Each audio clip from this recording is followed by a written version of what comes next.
Cape's leader, sports radio play-by-play. Go A's! Chatham on TRC, Cape Cod. Chatham A's baseball, sports radio play-by-play. Let's go A's! Wooden bats through the fog, playing under the lights. The stars of tomorrow shine tonight.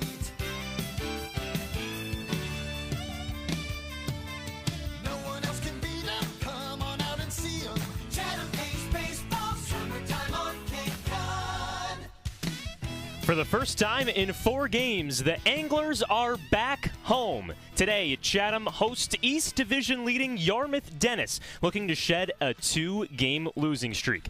Welcome to Veterans Field here on the Cape Cod Baseball Network with Ian Unsworth. I'm Joe Puccio. Ian, let's address the elephant in the room. Chatham no hit yesterday, and for the second consecutive game, shut out. And for the second consecutive game with double-digit strikeouts from the bats. Chatham's main problem has been the swing and miss. The A's this season, second most strikeouts in the Cape League, 168. 18 2 days ago against Brewster and 11 yesterday. If Chatham can cut down on those swings and misses, put the ball in play, then the A's offense should start to get moving, because at the end of the ball game, guys got on base. They had 2 men on second and third with a dangerous bat at the plate and a pitcher in trouble. Getting those bats to be hot could be difficult against Grant Taylor. The second time Chatham is facing him this season. The first time the A's faced Taylor, he threw 5 innings, gave up 3 hits, 1 earned run, 5 strikeouts, and a walk. So Grant Taylor back on the bump today. Chris Villeman on the hill for Chatham in his last start. He is one of the faces leaving Chatham soon, but there are some new faces that will be coming up to Veterans Field soon. We talked to Roman Kimball yesterday in Eldridge Park. He should be a relief arm coming in for this Chatham team, along with LeBaron Johnson Jr., who is with Texas. And we met Mitchell Daly today, a second baseman who should play around the infield for the A's, with Cy Nielsen and Carson Wisenhunt also heading out. It's going to be big for these bullpen arms to step up as Tom Holliday goes more to his piggyback system instead of letting the guys ride. Chris Villeman getting the start. We also know that Lyle Miller-Green could be coming up to Chatham soon as well to become a second-year ace. So lots of new faces to take over with this 4-10-2 squad. Coming up next on the Anglers Extra Pregame Show, I speak to Chatham manager Tom Holliday. We talk about Chris Villeman, what his draft stock is like as the MLB draft comes up in just a few weeks. We also talk about the bug situation here at Veterans Field, starting to get a little toasty as we creep towards July. It's the Manager Show with Tom Holliday coming up next on the Cape Cod Baseball Network. Sports Radio, play-by-play. Go A's! Chatham on TRC. Chatham Bars Inn is Cape Cod's premier 4-diamond oceanfront resort. With 217 luxurious rooms, guests have access to numerous amenities, including a private beach, complimentary children's programs, 4 award-winning restaurants, a new world-class spa, an outdoor pool, and tennis courts. Year after year, Chatham Bars Inn is recognized as one of the top resorts in the world. Chatham Bars Inn and Cape Cod Baseball. Summer fun for the whole family.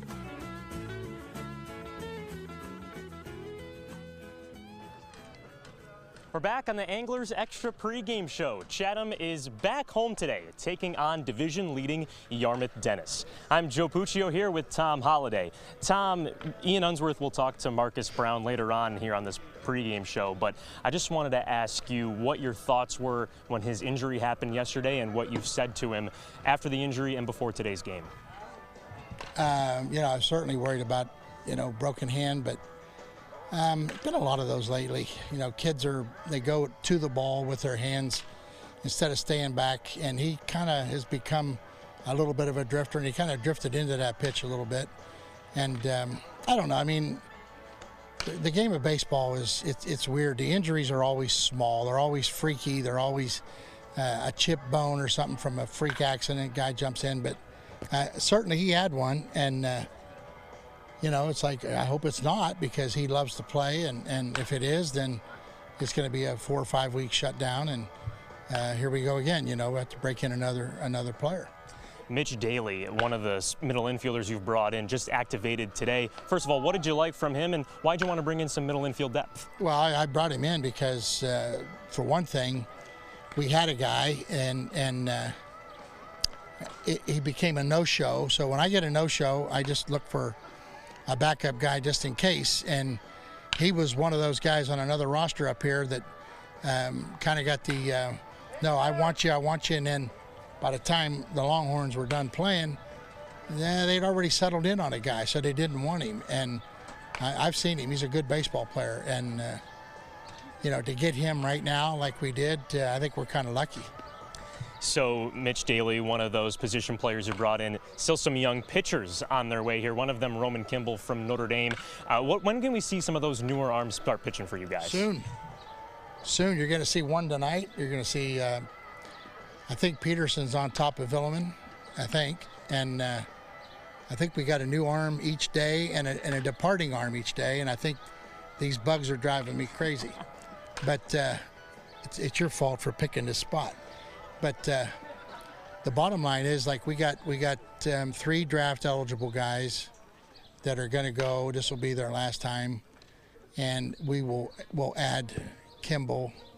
We'll add let's see. Trevor Martin. The guys we're adding are pretty darn good. I mean, I hate to see anybody leaving. Actually, we're losing 3 left-handers, but the 3 guys that are coming in, Johnson. Kid from Texas. I mean, we have good arms coming in. I don't like seeing Nielsen, Wisenhut, Miller. I don't like to see those guys go, but they came here to pitch for the draft to try to improve their draft and give us time to get our contracted guys in. And you see, we're almost the 1st of July, and some of the kids that played in the College World Series are just now getting here. So we got a problem, but we can't do anything about it. And I've been lucky to have the guys I had. That's how I feel about it. Today is Chris Villeman's final start with Chatham. How has him pitching for the Anglers helped his draft stock? That's a good question. I think Chris was labeled as a closer in college, and the guys at NC State used him wisely. And some people in the baseball world, they're like, hey, big, strong kid, left-handed, can he start? And all you got to do is be able to go 6. And I think I think he did that in the ACC tournament. So I think just seeing him start and prepare is what they wanted. So we've given him 3. Honestly, is Chris a starter right now because of what he's done up here? I don't know that. Have we done him any good? We gave him the vehicle. That's all we did. And is he any better? If he had any desire to say no to the draft and go back to school, then he should keep pitching. But I think by pulling out and shutting it down, you're saying basically I'm signing no matter what. And, we could talk for an hour on that. It becomes a lot of opinion. Best of luck swatting these bugs tonight, Tom. Thanks for the time. Yeah, I'm going to go put that spray on and smell like garbage all night. That makes 2 of us. That's Tom Holliday on the Manager Show. A's and Red Sox coming up at 7 o'clock. Let's send it up to Ian Unsworth as the Anglers Extra Pregame Show continues.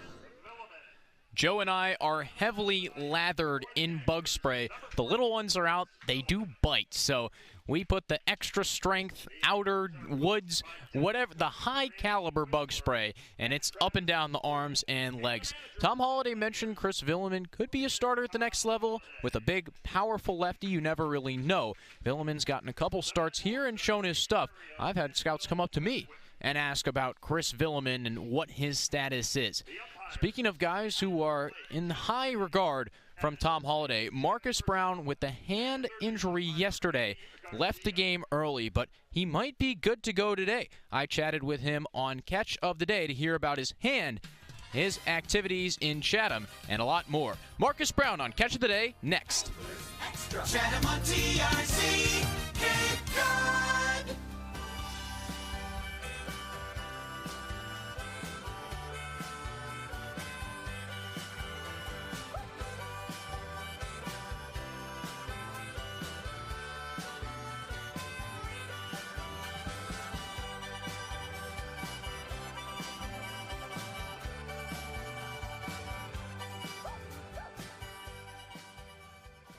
The Anglers Extra pregame show rolls on from Veterans Field, on the field before Chatham and YD. Ian Unsworth with the A's shortstop, Marcus Brown. Thanks for coming on Catch of the Day. Yeah, thank you for having me.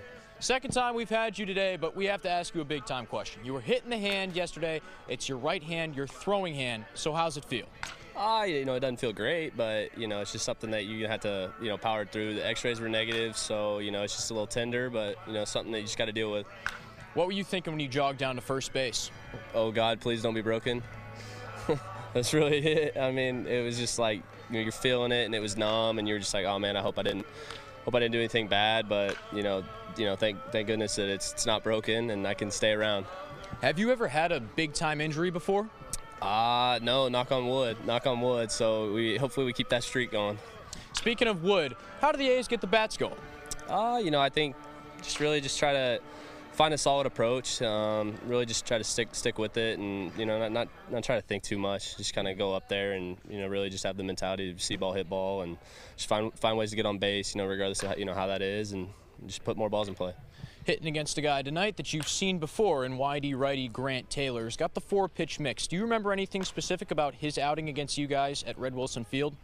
I remember he was pretty slow to the plate, but I mean, other than that, I mean, he just one of your stock righties. I mean, he's gonna attack lefties with changeups, attack righties with sliders and spin, and so I mean, nothing really changes. I mean, you're just playing the ball. I mean, some guys, some days they've got their stuff, and some days they don't, and so I mean, today we just got to be able to hammer mistakes and really just have a sound approach.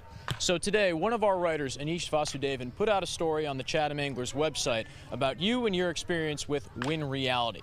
What have you learned from Win Reality?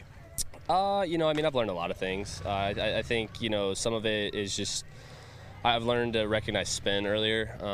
I became a better breaking ball hitter this year, and I would credit that to, some of that to Win Reality. I think it just helps just knowing the zone better. It grades you on your decision making, the balls that you're attacking in the zone, and if you're swinging at the right pitches, basically. And it's just helping with pitch recognition and just decision making in the game. Win Reality is a virtual reality program with the Oculus Rift headset where you can see pitches from any college or pro pitcher depending on where you sign up. So Marcus has the college program, and it's worked for him. So speaking of programs, all that sort of stuff, what else are you taking your time what are you spending your time doing in Chatham when you're out on the ball field? I haven't had a whole lot of off days here, as you know. I mean, but we've been hanging out on the Hardings Beach, and it's a really nice spot on your off day, and just going to Sweet Tomatoes whenever we can, and just trying all the little local dives here, and it's a really cool town, and so just getting able to get out and go experience it all is pretty cool. Sweet Tomatoes, a great Chatham A's sponsor. What's your go-to order? Chicken parm, absolutely. Get the chips? I'm not a big chip guy.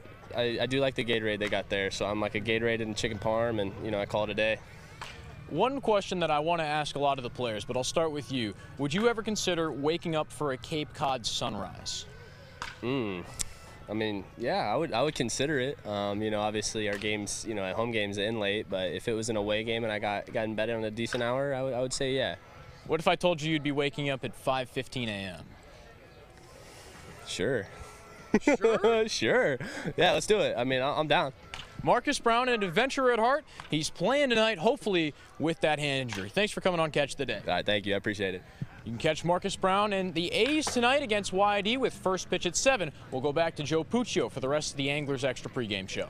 Marcus Brown, you're insane. I would never wake up at 5:15 to watch the sunset here in Chatham. It's gorgeous, or rather the sunrise. I'd rather watch the sunset instead of the sunrise here in Chatham. Marcus Brown is batting third today. His x-rays came back negative, so he's ready to go playing in this home game. Also with the lineup, we'll get to that in just a few minutes. Lineups, pitching matchup, baseball, and more. A's and Red Sox coming up next. Anglers Extra. Chatham on TRC. Cape Cod. As a proud sponsor of the Cape Cod Baseball League, the Mass State Lottery is celebrating the games we love playing. From the baseball diamond to the many lottery games that help support all 351 cities and towns across the Commonwealth. So here's to 50 years of winning and 50 more. Celebrating 20 seasons on the Cape Cod Baseball Network. Chatham A's baseball is on the air right now. Swings and hits one to left center field. Back goes McFadden. He will not get there. It's a home run. A grand slam for Todd Frazier. Chugging into second base with an RBI double is Evan Longoria. He is 4 for 4. Hit on the ground, left side. Will it get through? Off Crawford and into center field. Federovic scores and Chatham wins it in 11. The game-winning hit from Seager. It's a 5-4 Chatham winner. And now, with your play-by-play, Joe Puccio and Ian Unsworth. Chatham back at home for the first time in 4 games today, hosting the East Division leaders, the YD Red Sox. Joe Puccio with Ian Unsworth. Ian, let's run through tonight's starting lineups presented by the Chatham Squire. Starting with the YD Red Sox, leading off is the Maryland catcher, Luke Schliger. Batting second, third baseman from Arizona State, Hunter Haas. Batting third and playing second, Chase Mydroff from San Diego. Batting fourth, first baseman from Cal State Fullerton, Caden Connor. Batting fifth is the shortstop, Cole Carrick from San Diego State. Batting sixth, the DH from Nebraska, Mike Bovey. Batting seventh, playing out in left field, Jake Costello from Western Carolina. Batting eighth is Jordan Thompson, the right fielder from LSU. And batting ninth, the center fielder, Homer Bush from Grand Canyon.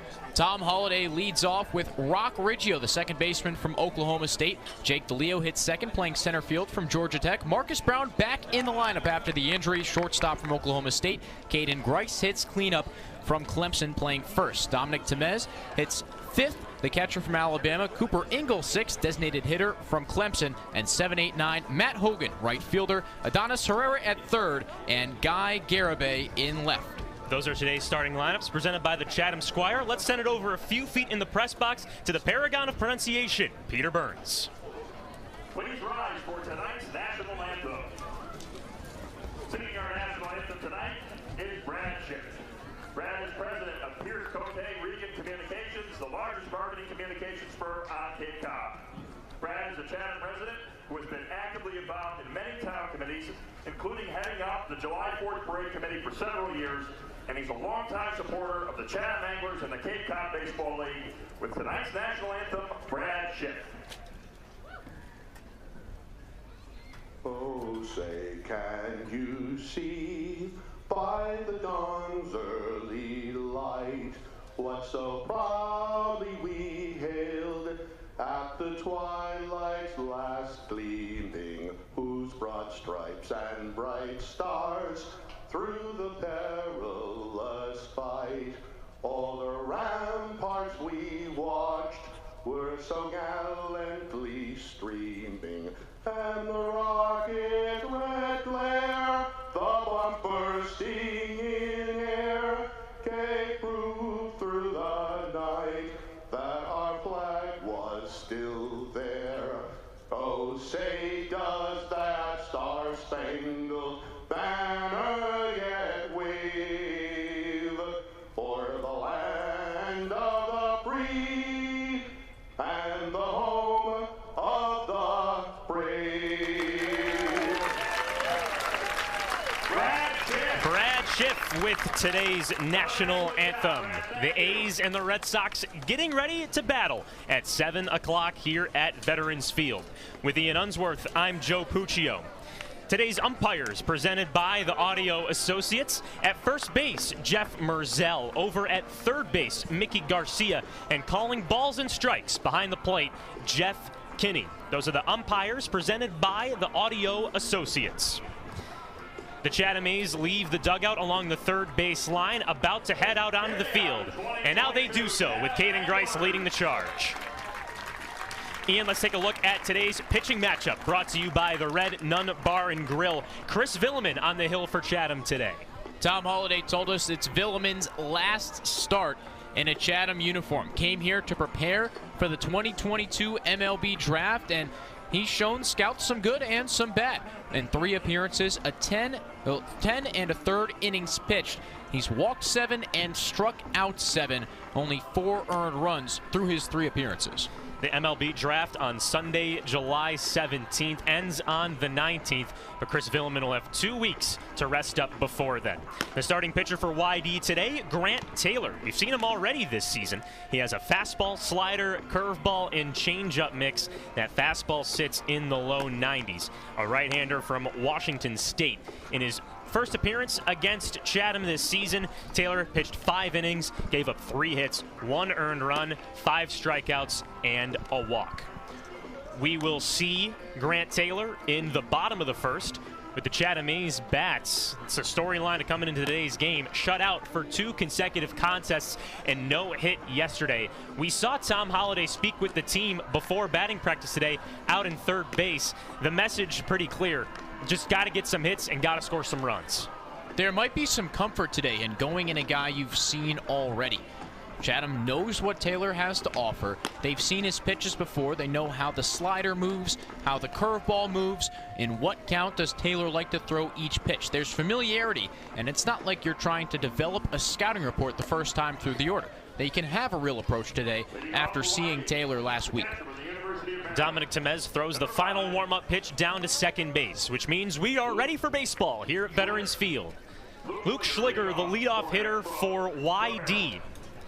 He's wearing number 5. The catcher from Maryland gets comfortable in the left-handed box. YD in the road uniforms, but looks very similar to the home ones. A red shirt with white pants. Chatham in the all-white pinstripes. Villeman's first pitch. Fastball misses high, and we are underway. 70 degrees in Chatham today. First pitch at 7:01. Time and temperature brought to you by the Chatham Athletic Association. Villeman from the full windup, 1-0. Fastball misses high inside, 2-0. Schliger, a 185 hitter this season. Has been the consistent leadoff man for the Red Sox this summer. Villeman gets the sign from Temez, lifts his leg, deals.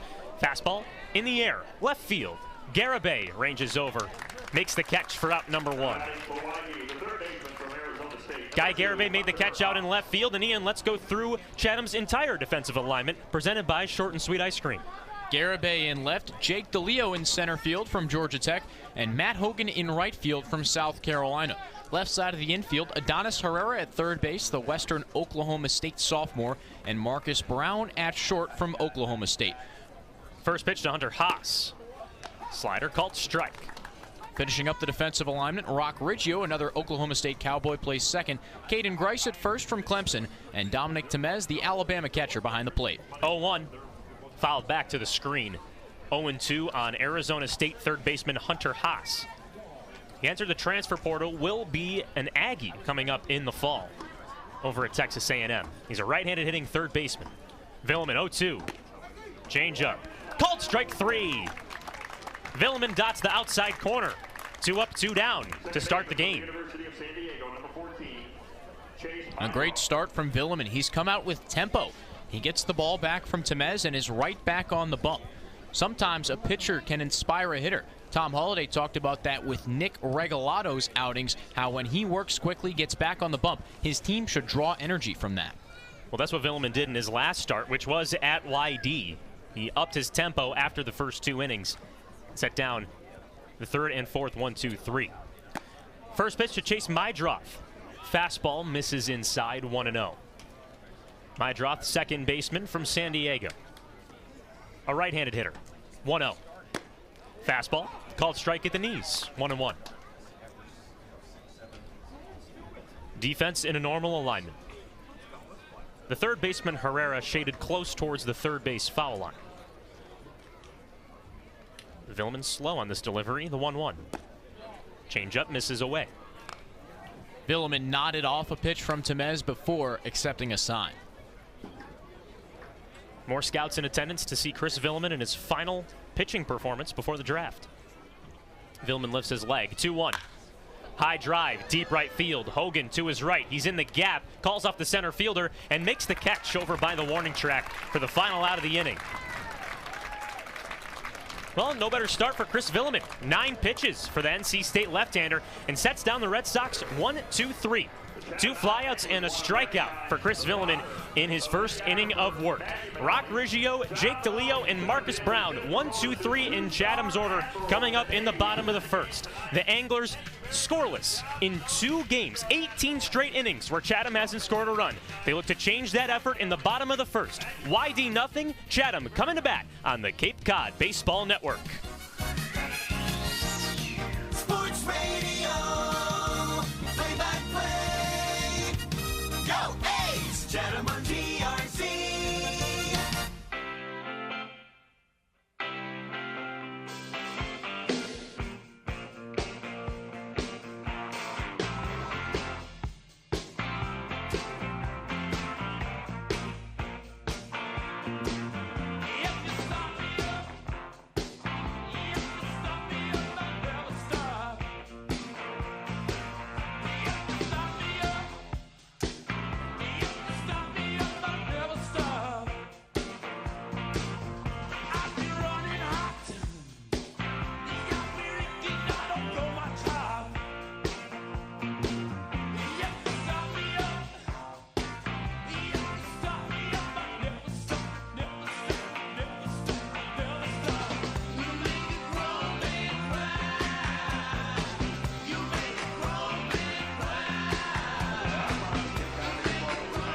It's time for the home half of the first inning. YD set down 1, 2, 3 in the away half, and Chatham comes up to the dish for the first time today. Alongside Ian Unsworth, I'm Joe Puccio. Ian, let's run through Chatham's lineup one more time, presented by the Chatham Squire. Rock Riggio leads it off, the second baseman from Oklahoma State. Jake DeLeo hits second, the center fielder from Georgia Tech. And Marcus Brown, another Cowboy from Oklahoma State, hits third. He's at short after a scary hit-by-pitch in the right hand yesterday. Caden Grice hitting cleanup from Clemson. Dominic Temez, fifth, the catcher from Alabama. Cooper Ingalls, sixth, the designated hitter from Clemson. Matt Hogan in right field hits seventh. Adonis Herrera, the third baseman from Western Oklahoma State, eighth. And Guy Garibay brings up the rear. He's in left and attends Rice. In this Red Nun Bar and Grill pitching matchup, that Chatham lineup faces right-handed pitcher Grant Taylor from Washington State. Second time he faces the A's this season. 9 innings with 12 strikeouts and 5 walks. He has an ERA of 3 in 2 starts this season. First batter he faces the left-handed hitting second baseman Rock Riggio. Rock 0 for 3 in the loss yesterday to Orleans. Picked up his second Cape League hit on the 28th against Brewster. First pitch, line, left field line. It is just foul. Takes a few skips into Chatham's bullpen. I really like that approach. Go out and change something. Chatham's been passive over the past couple days, taking pitches, striking out. Riggio goes up hacking. Why not? You wonder if that is Tom Holliday's message behind the third base bag during batting practice today. Taylor works from the windup. He's in the middle of the rubber. Lifts his leg, deals. Changeup misses high, 1-1. We had our draft talk earlier. Rock Riggio was drafted in the 11th round by the Milwaukee Brewers in the 2021 draft. Obviously, took up his eligibility with Oklahoma State. The 1-1 to Riggio. Foul back to the screen. Taylor ran a fastball to the outer part of the plate. But usually when you foul it straight back, it means your timing's on point. Third baseman Haas was in on the grass, and he's backed up after 2 aggressive swings. And now a 2-strike defensive shift for YD's infield. 3 infielders on the right side of second base. Taylor raises his hands, puts his glove in front of his face, takes a deep breath, fires. Liner down the right side. Riggio broke his back. Second baseman Mydroth over to first, and Riggio's out.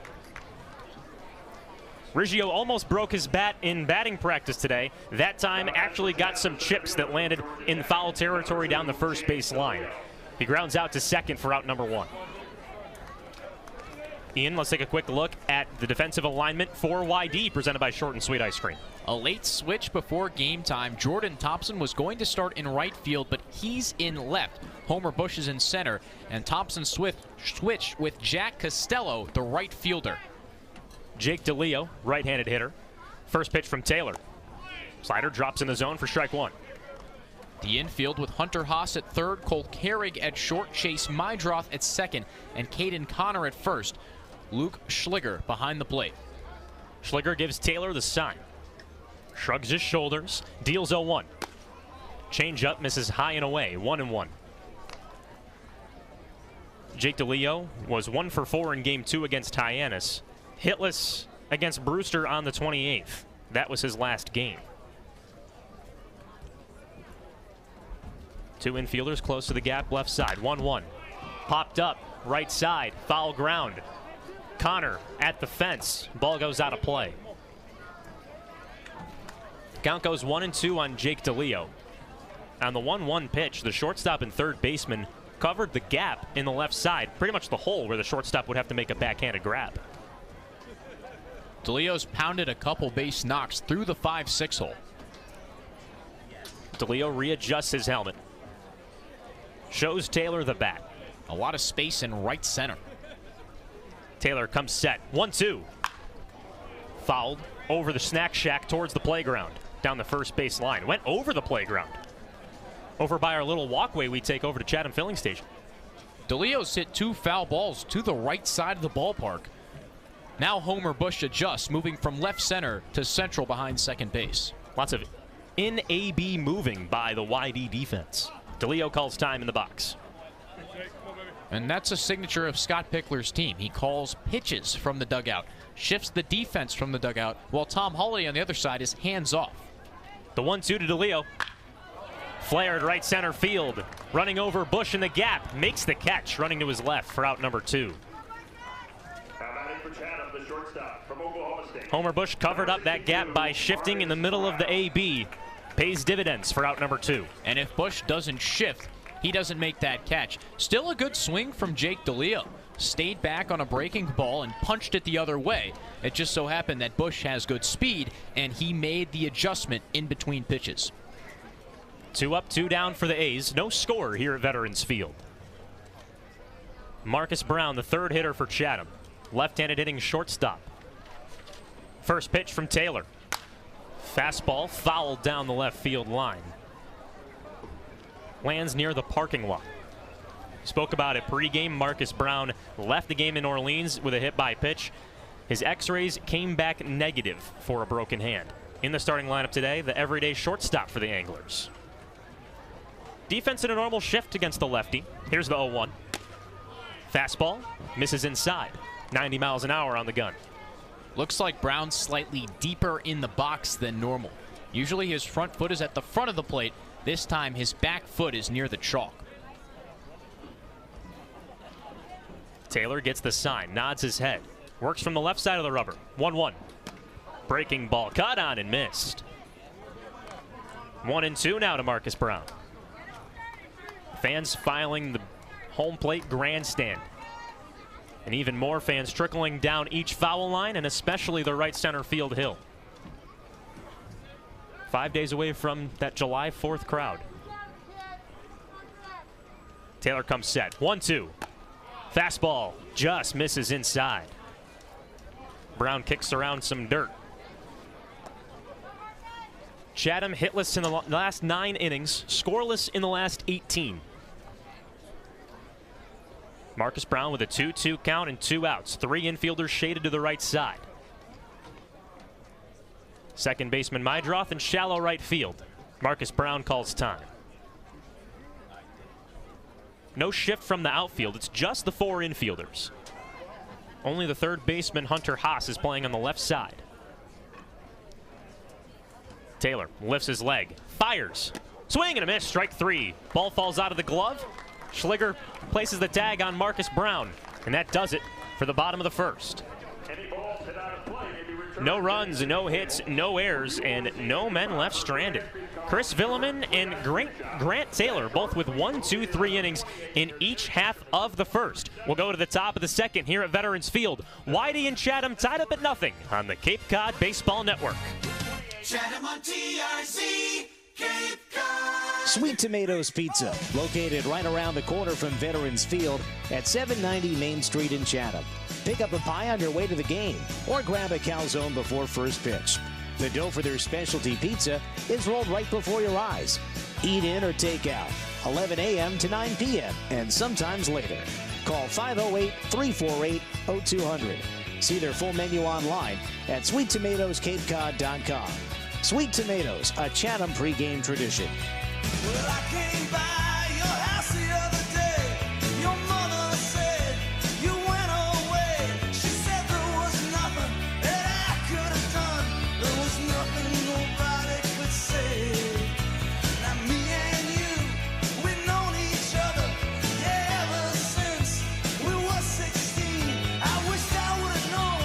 I wished I could have called you just to say goodbye, Bobby G.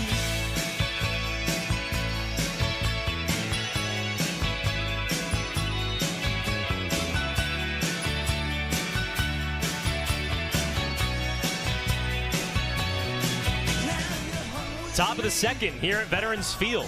YD and Chatham tied up at nothing. No runs, no hits for either side. Starting the top of the second for YD, Caden Connor, Cole Carrig, and Mike Bovey. Alongside Ian Unsworth, I'm Joe Puccio. Chris Villeman with 1 strikeout on his ledger. Also has 2 flyouts against the leadoff man, Luke Schliger, and the 3-hole hitter, Chase Mydroff. Caden Connor, left-handed hitter, first pitch. Slider misses high, 1-0. Caden Connor, a left-handed hitting first baseman from Cal State Fullerton. Batting .265 this season. Was 0 for 4 yesterday in the loss to Cotuit. That was just the second time he didn't reach base all season. 1-0. Fastball, misses high, 2-0. Temez puts his palms to the ground. Probably a settle down for Chris Villeman. We'll see how this changes Villeman's delivery. He's working from the windup and standing on the right side of the rubber. Lifts his leg for the 2-0. Fastball misses high at the letters. 3-0. And those are physical letters. A YD on the left chest of these Red Sox uniforms. They're wearing white pants with a red stripe down each side. As we mentioned earlier, Chatham in the home blue pinstripes with blue anglers across the chest. Here's Villeman's 3-0. Fastball, groove down the middle for strike 1. Going with the camo hats today, mixing up the mojo. The shipment of the red Cape Cod jerseys came in at 5 o'clock today. A little bit under the radar, so Chatham will wear the whites today and the reds tomorrow. 3-1. Popped up over the press box. Diamond side on the third base line. Full count to Caden Connor.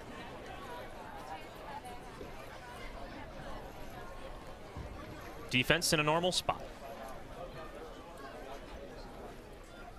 No in-A-B shifting like the Red Sox do. 3-2. Line drive down the left side into the protective netting. Bounced off the top of Chatham's dugout. Connor broke his bat on that swing. Laid on an inside fastball and got it off the handle, sheared it off. Could use those wood chips to start a bonfire. Talked to Tom Holliday wanting to start a bonfire with all those bats. Wonder when that day's coming. 3-2 count, no outs in the top of the second inning. Red Sox and Anglers tied at 0. Caden Connor adjusts his cleats in the left-handed box. Takes a practice cut. Villeman deals 3-2. Fouled back to the screen. Fastball at 90 miles an hour from the NC State lefty. Connor takes a long look at his new piece of lumber after the swing. It's an all-black bat with white handle. A lot of the times hitters have duplicate copies of the same exact bat. Villeman lifts his leg, deals. Popped up down the third base line. Herrera runs towards foul territory, but runs out of room. Foul ball lands offset from a set of bleachers, and a young A's fan comes home with a souvenir. The right field hills starting to populate. Late June, getting towards the 4th of July. We saw over 2,600 fans in Orleans yesterday. Summertime on Cape Cod. 3-2. Fastball skips in the dirt, ball 4. Caden Connor is the ball game's first base runner. The shortstop from San Diego State, number 4, Cole Carrig. And that's a solid at-bat to start the inning from Caden Connor. Made Villeman throw 9 pitches and fouled off some tough fastballs. Runner on first, nobody away. Here's the right-handed hitting shortstop, Cole Carrig. A San Diego State Aztec has a runner on first. Lefty on righty battle. Villeman stares toward first, goes home. Fastball misses high and inside. Cole Carrig, a .311 hitter in 14 games. Went 3 for 4 in the 28th in Harwich, including 2 RBIs. Hitless yesterday against Katuitt. Villeman throws to first. Just a nice leisurely throw. Caden Connor gets back in standing. Dennis Cook calls from the third base dugout for Chris Villeman to keep going downhill. Villeman comes set. His right foot offset from his left. Lifts his leg, deals. The 1-0 misses high and away, 2-0. 81-mile-an-hour changeup from Chris Villeman. What pitching coach Dennis Cook is talking about is finishing your delivery, starting high, and bringing that arm all the way through. He's down 2-0 in the count against one of the best hitters on YD. Villeman comes set, fires home. Liner down the third baseline, foul. YD's in front of these fastballs from Villeman early on. Maybe it's slightly easy to see from the left-handed arm of Villeman, but another factor that could play in it is the shadows. Villeman's throwing from a slightly covered position on the mound, and the batter's box is in the sun. 2-1. Fastball. Called strike at the knees. Paints the inside corner, 2-2. That's a really nice spot. After Carrig hit a hard line drive down the third base line, Villeman and Dominic Temez go back inside. Surprise the hitter. 2-2 count, nobody out, no score between YD and Chatham. Villeman comes set, throws towards first, Connor back in standing. Cole Carrig has the 4th highest batting average on the team at .311. And those are all qualified hitters, including Homer Bush Jr., who bats .316 in 8 games. Villeman hands at the belt, deals. Grounder up the middle. Villeman blocks it, goes to second baseman Riggio. He can't make the throw. A soft ground ball back to Villeman. He ranged to the left off the mound. Ball skips off his glove. Riggio isn't there, expecting the double play. It's an infield single for Cole Carrig. Runners on first and second with nobody out. It's a tough one to play. Riggio charging it would have a tough time throwing to second anyway. He'd have to spin around almost 270 degrees and throw it behind him to Marcus Brown. YD starting to threaten here in the top of the second. Mike Bovey, left-handed hitting DH. Has a runner on first and second, nobody out. First pitch. Fastball misses high and inside, 1-0. That was ruled a hit, by the way, Joe. Yes, an infield single for Cole Carrig. It's the first hit of the game. Dominic Temez goes out to the pitcher's mound to speak with Chris Villeman. 25 pitches so far in this outing. He's faced an inning and 2 batters. And here comes Adonis Herrera, the third baseman, as well. Could be a potential conversation about bunt defense, with Herrera asking whether he should charge or cover third base with the runner on second. This is probably Chatham's standard infield, with Herrera at third, Brown at short, Riggio at second, and Caden Grice. Bodies starting to file in, including Mitchell Daly, a second baseman from Tennessee.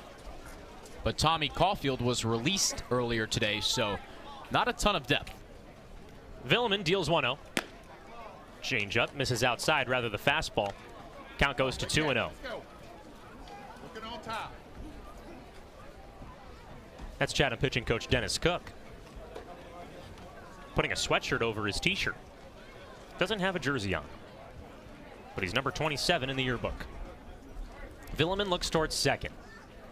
Hands at the belt, lifts his leg, but turns back to second, no throw. Slight breeze blowing out towards right field. Could help the left-handed hitting Mike Bovey. Has no home runs on the season, but 4 RBIs and 3 extra base hits. 2-0. Fastball, called strike. 2-1 now. Sometimes as a pitcher, all you need is 1. A ground ball gets Chatham 2 outs and changes the complex of this inning. Bovee is in the back left corner of the left-handed box. Villeman hands at the belt from the right side of the rubber. Fires home. Squares around to bunt. Popped foul over towards Tom Holliday. The gang of Chatham coaches sitting outside of Chatham's dugout close towards home plate. Count goes to 2-2. Interesting, the bunt comes on a 2-1 count. Didn't square around on any of those first 3 pitches. Doesn't impact Chatham's defense at all. Herrera plays just past the base path. 2-2 count. Villeman fires home. Curveball. Strike 3 called. Villeman finds the outside corner for out number 1. His second strikeout of the game, both of them looking. And I question the bunt call from the YD dugout. And since this is YD and Scott Pickler's been around a long time, he calls a lot of plays. The bunt came from the first base dugout. You took a strike away from a hitter that's .333 on the year. And then Bovee watches a slider on the outside corner. The 7-hole hitter, Jack Costello. He's a righty. Villeman lifts his leg but turns towards second. Caden Connor's the runner at second. Cole Carrig is at first. 1 gone in the top of the second. No score between the Red Sox and the A's. Costello, the left fielder from Western Carolina, shows Villeman the bat. First pitch. Fouled over the screen down the first base line. Finds the Little League field. Across the path over at Veterans Field. 0-1.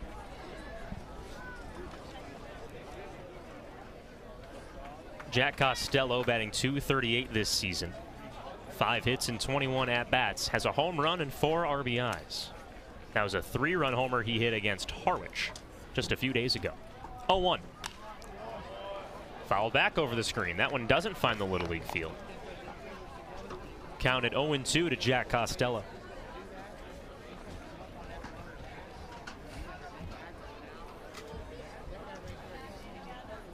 Rock Riggio playing close towards second base. He's still on the right side of the bag, but defense in a normal shift regardless.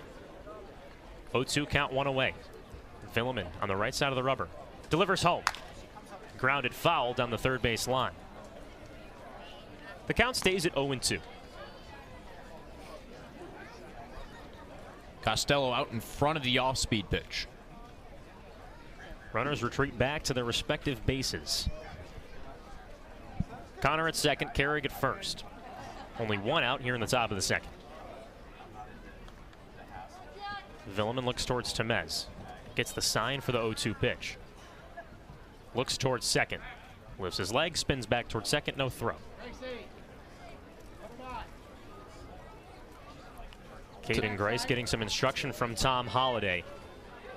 He's close towards the first base bag. There's a big gap on the right side of the infield. Villeman hands at the belt. Deals. Swing and a miss. Strike 3. Throw down to first. They're in a pickle. Grice runs towards the runner. Throws down to third. Herrera slides the tag. Nobody's safe. It's a strikeout swinging, but both runners advance. Grice had the runner hung up between first and second, but shifted his focus to Connor, who took off for third as soon as Grice advanced from first to second. And Tom Holliday audibly yelled, "Why?" Because Grice, halfway between the first and second base bags, threw the ball to third. He had Cole Carrig in a pickle. Marcus Brown was covering the bag at second. Villeman and Riggio were ready to file over at first base for the pickle.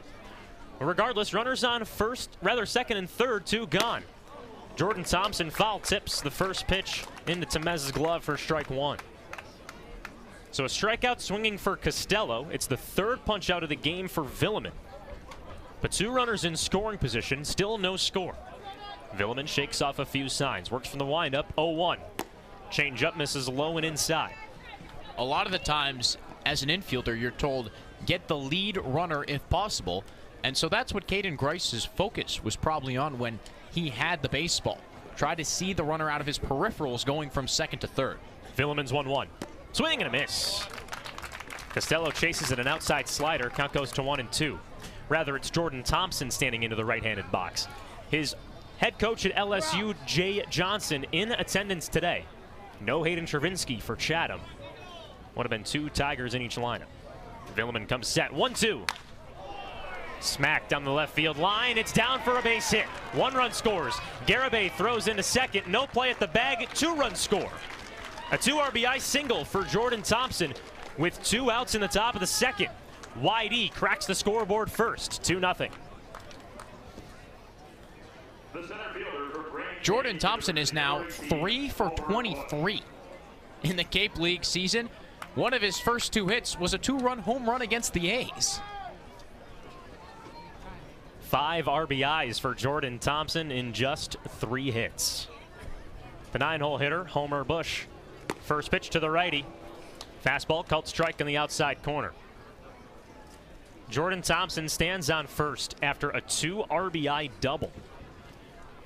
The leaders in the East, YD with a 2-0 lead. Villeman in the stretch, 0-1. Fastball paints the outside corner, 0-2.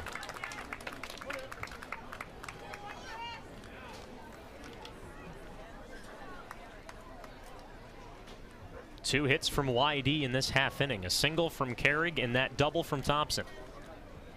Villeman, right side of the rubber. Kicks, fires. Changeup, just misses outside. 1-2 to the Grand Canyon center fielder.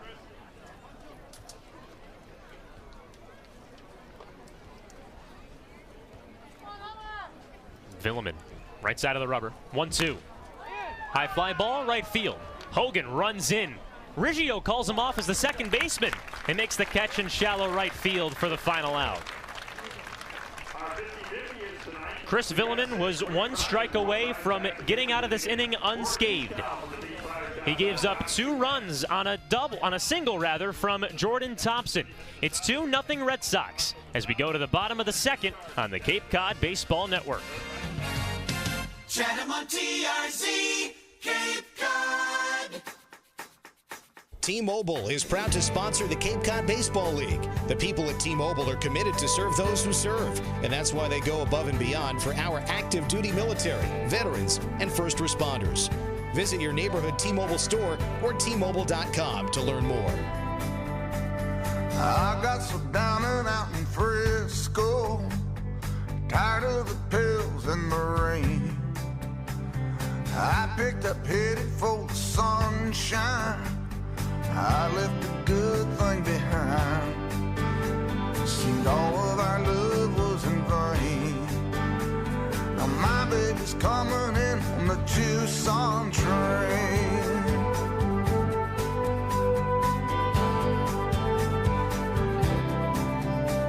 I come here looking for a new life, one I wouldn't have to explain.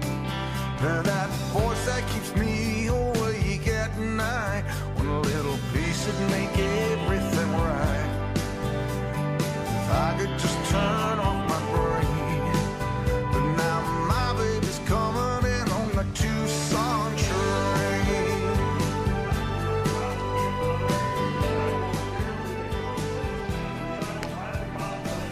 Time for the home half of the second inning. YD scratched the scoreboard in the top half. The Red Sox lead 2-0.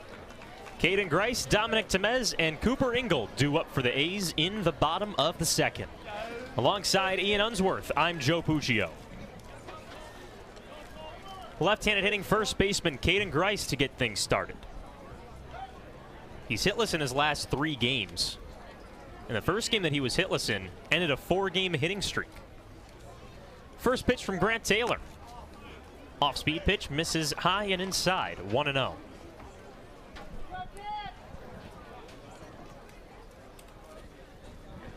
Grant Taylor working from the windup, had a strikeout in the bottom of the first. Down 1-0 in the count. Here's the pitch. Fastball, foul over the protective screen and over the press box, offset from home plate, 1-1. Fans still piling into Veterans Field. 7:34 p.m. here on the East Coast. 70 degrees. The sun's setting just over the trees in left field. 1-1 count to Grice. Curveball misses high. 2-1. Taylor's left a couple of those up. That one was outside as well, but off-speed pitches in the top of the zone are good ones to hit. Grant Taylor has his hands at his belt. Brings his hands held up high. Deals 2-1. Swing and a miss. Grice can't touch a fastball at 90 miles an hour. Counts even at 2-2. 3 infielders shift to the right side of the infield. Cole Carrig to the right side of second base. Hunter Haas, the third baseman, is the only infielder on the left side. Taylor comes set, deals 2-2. Grounder down the first baseline, foul. That was good contact, and in batting practice, the A's worked a lot on situational hitting. Caden Grice was pinging left line drives to left center field and right center as well and of course a few customary home runs. Defense stays put with the righty shift. The second baseman, Mydroth, goes to shallow right field. 2-2.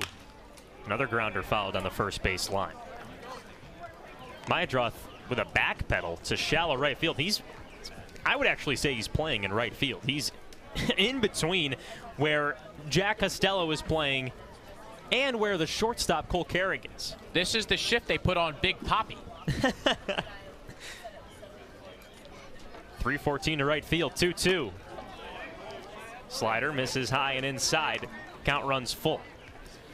3-14 to right field at Veterans Field. 357 to the right center gap.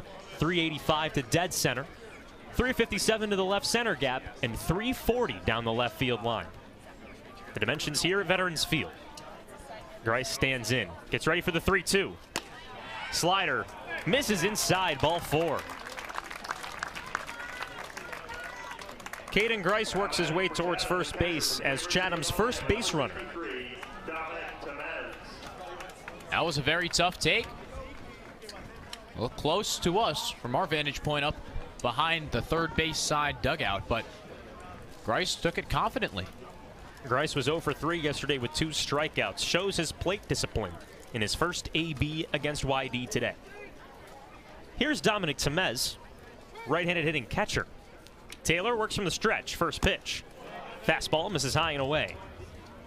Temez started to offer at it, but kept his hands back. Dominic Temez batting just 200 on the season. 6 hits, 3 RBIs. Has a runner on first, nobody out. Chatham trails 2-0. Taylor comes set, hands at the belt, deals 1-0. Fastball misses inside. Prompts pitching coach for YD to run out and talk to his starter. Grant Taylor just sort of frozen out there on the rubber, and now comes undone from his statue-esque pose to speak with the catcher and the pitching coach. A long at-bat to Caden Grice to start the second inning, very similarly to how YD started the top of the second. Caden Connor worked a 7-pitch walk against Chris Villeman, and Caden Grice just took 8. We didn't see a meeting from Dennis Cook, Chatham's pitching coach, in the top of the second. That Jordan Thompson 2 RBI single was followed up with the final out. So Dennis Cook having his talk with Chris Villeman, we assume, in Chatham's dugout. Villeman threw 40 pitches. 2-0. Slider drops in the zone for strike 1. After a 9-pitch top of the first, Chris Villeman threw 31 in the top of the second. Grant Taylor has a 4-pitch mix. Slider at 82, curveball at 77. He comes set. Back right foot on the left side of the rubber. Lifts his leg, deals. Fouled over the snack shack down the first base line. Count even at 2-2 to the Alabama backstop.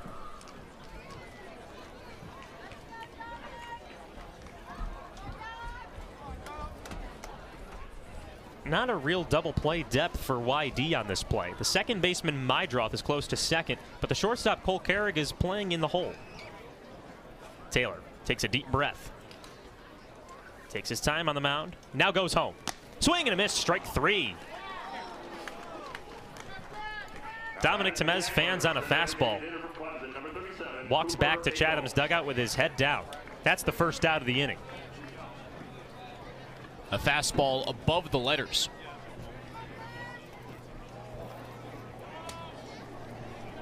One gone here in the bottom of the second. 6-hole hitter. Chatham's DH. The lefty Cooper Ingle has his Clemson teammate Caden Grice on first with just 1 out. Chatham trails 2-0 at Veterans Field. First home game in 4 games for Chatham. First pitch. Fastball taken on the inside corner for a strike. Cooper Ingle was 0 for 3 with a strikeout yesterday at Eldridge Park. Game before that, game 1 in Hyannis, was 1 for 2 with a single. Taylor left side of the rubber. Grice with 3 strides off first. The pitch. Fouled back to the screen. Count goes to 0-2. So Cooper Ingle had a hit against YD the last time. It was his third double of the season. The next game against Brewster was hitless. The game after that he had a hit against game 1 in Hyannis, and then yesterday was hitless. So if the pattern continues, Cooper Ingle should have a hit today. He's got plenty of right field to work with. He's down 0-2 in the count. Here's the pitch. Takes a fastball outside. Ingle selective at the dish. Count goes to 1-2. Jack Costello is moving closer and closer to lining up with the 357 sign in right center field. Anything down the line could be interesting at home plate. Taylor with 1 out, comes set. Glances out of his peripheral and goes home. Slider misses inside of the dirt. Grice goes to second. The catcher can't find the ball. It just trickled outside of the circle in home plate. Caden Grice moves to second. That erases an inning-ending double play ball. Grice showing off that athleticism at 6'6". Got a great read of the pitch out of the hand of Taylor. He took off before the ball got to the plate, meaning he knew it was going to be in the dirt before it was. Grice in scoring position. The second baseman Mydroth in shallow right field. The lefty shift for Ingle. No double play ball with just a runner on second and 1 out. Taylor hands at the belt. Looks towards second. Fires. Slider misses inside at the hands. 2-2.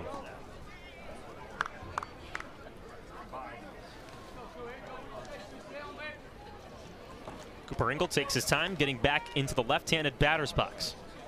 A 194 hitter in 14 games for Chatham. This is game 17 of the season. Chatham 4-10-2 coming into today. 2-2. Grounded foul towards YD's dugout in front of an 82-mile-an-hour slider.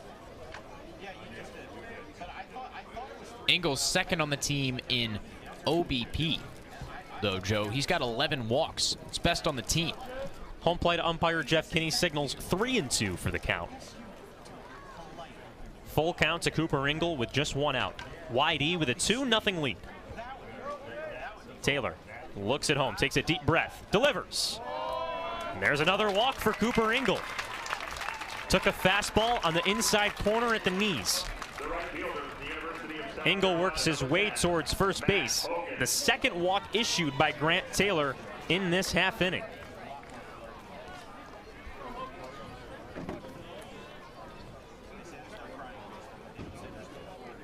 For Grant Taylor, the fastball is usually the go-to pitch.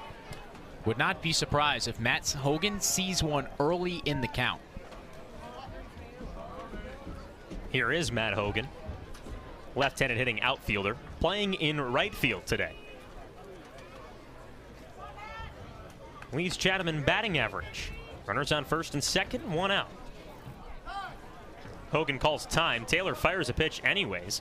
It was a 92-mile-an-hour heater.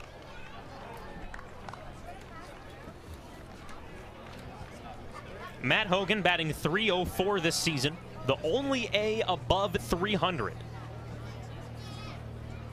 Second-year A leader on this Chatham team. Takes a few underhand cuts, puts the bat back up on his left shoulder. First pitch. Fastball foul back to the screen, 0-1. There it is. Hogan was ready for it. Slightly underneath the ball with his swing. In the top of the second at Red Wilson Field last Friday, Chatham had 2 men on with 1 out in the top of the frame. That was when Engel hit his double. And before that, Chuck Ingram walked, but both were stranded. Taylor's 0-1. Check swing. Home plate umpire calls it a swing. Strike 2. 83-mile-an-hour changeup on the outside corner. A plane just flew over Veterans Field, flying towards the shoreline. From left field to right field. Sun still peeking behind the trees in left. Blue skies with a tint of orange. The center field flag blows towards right center. Hogan calls time before the 0-2 pitch. The flag over by the Chatham Fire Department in right field is blowing hard towards right. Grice slides back towards second. A quick check from Taylor, no throw. Just startled the first baseman.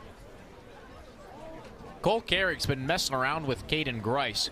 The shortstop standing behind Grice and kicking a little dirt at his heels. Taylor up 0-2 in the count. Comes set, doesn't even look towards the runners. Deals. Check swing, strike 3. Hogan a half-hearted attempt at a fastball at 91 miles an hour. It sets him down for out number 2. Third strikeout of the contest for Grant Taylor. Chatham's up there to be aggressive. The A's haven't gone down looking yet. Bronx native Adonis Herrera, the 8-hole hitter for Chatham today, playing at third base and batting right-handed. Has a runner on first and second with 2 outs. YD with a 2-0 lead over Chatham. The best in the East, YD, against the worst in the East, Chatham. First pitch. Grounded foul. Goes to the backstop. On deck hitter Guy Garibay picks up the foul ball.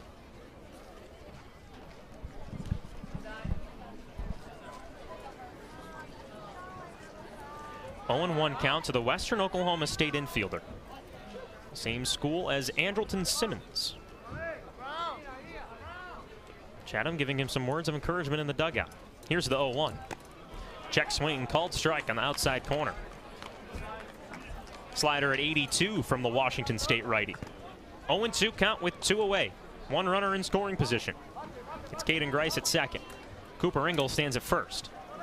Runners aren't being held. Adonis Herrera shows the bat. Puts it on his right shoulder. Taylor comes set with his hands at his blue belt. Deals.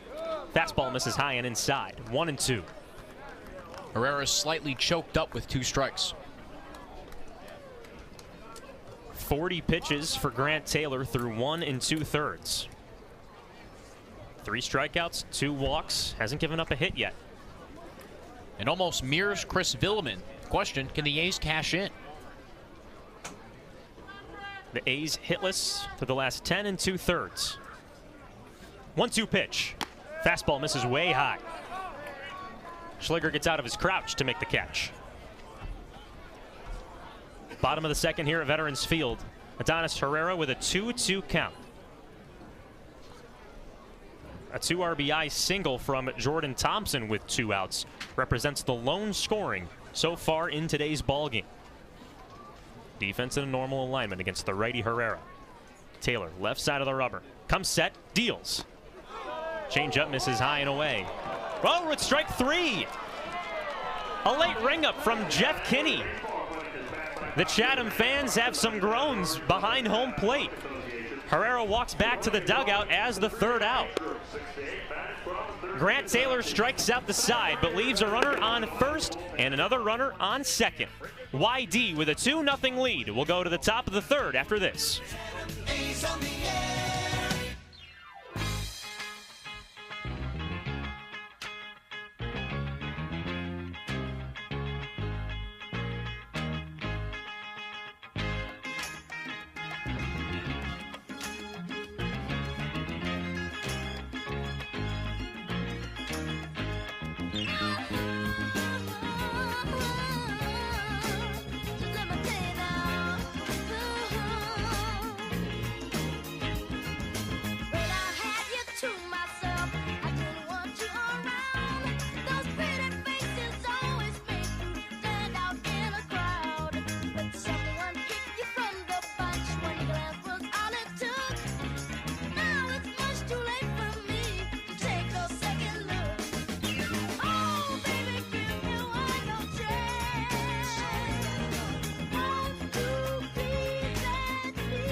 We just wrapped up the bottom of the second here at Veterans Field.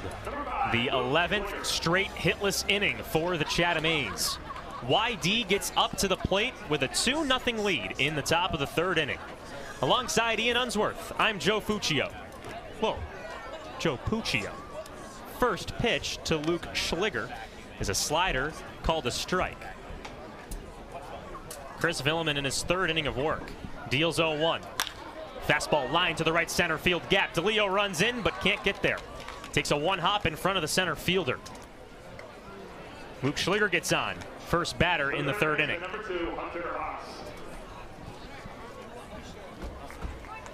The ball hit in front of Jake DeLeo, and he was playing pretty deep against the leadoff hitter. So got a pretty good jump, but came in and was in two minds. Couldn't decide whether to dive or play back. At the last second, he played it safe. Third hit of the ball game for YD. In stands Hunter Haas. Right-handed hitting third baseman. First pitch. Fouled over the screen towards the restrooms at Veterans Field. 89 miles an hour. I just overheard Tom Holliday say DeLeo is way deep. He isn't standing in line with the left and right fielder. Closer towards the warning track than he is at second base. Villeman comes set, 0-1. Swing and a miss. Haas can't catch up to another fastball. That one's at 0-2. Haas struck out looking in his first at-bat. He's listed as an Arizona State Sun Devil, but will be a Texas A&M Aggie in the fall. Announced his commitment just a few days ago. Villeman's 0-2. Popped up, right side. Riggio running in shallow right field. Catches the pop-up for the first out. Keeps Schliger over at first. Second baseman, number 14, Chase Mydroff.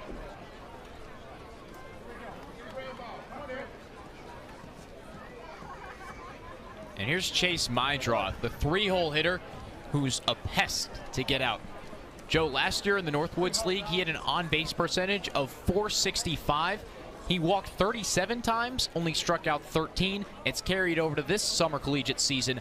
10 walks for Mydroth, only 5 Ks. First pitch to Chase Mydroth. Fastball catches the outside corner. Fastball at 90 miles an hour.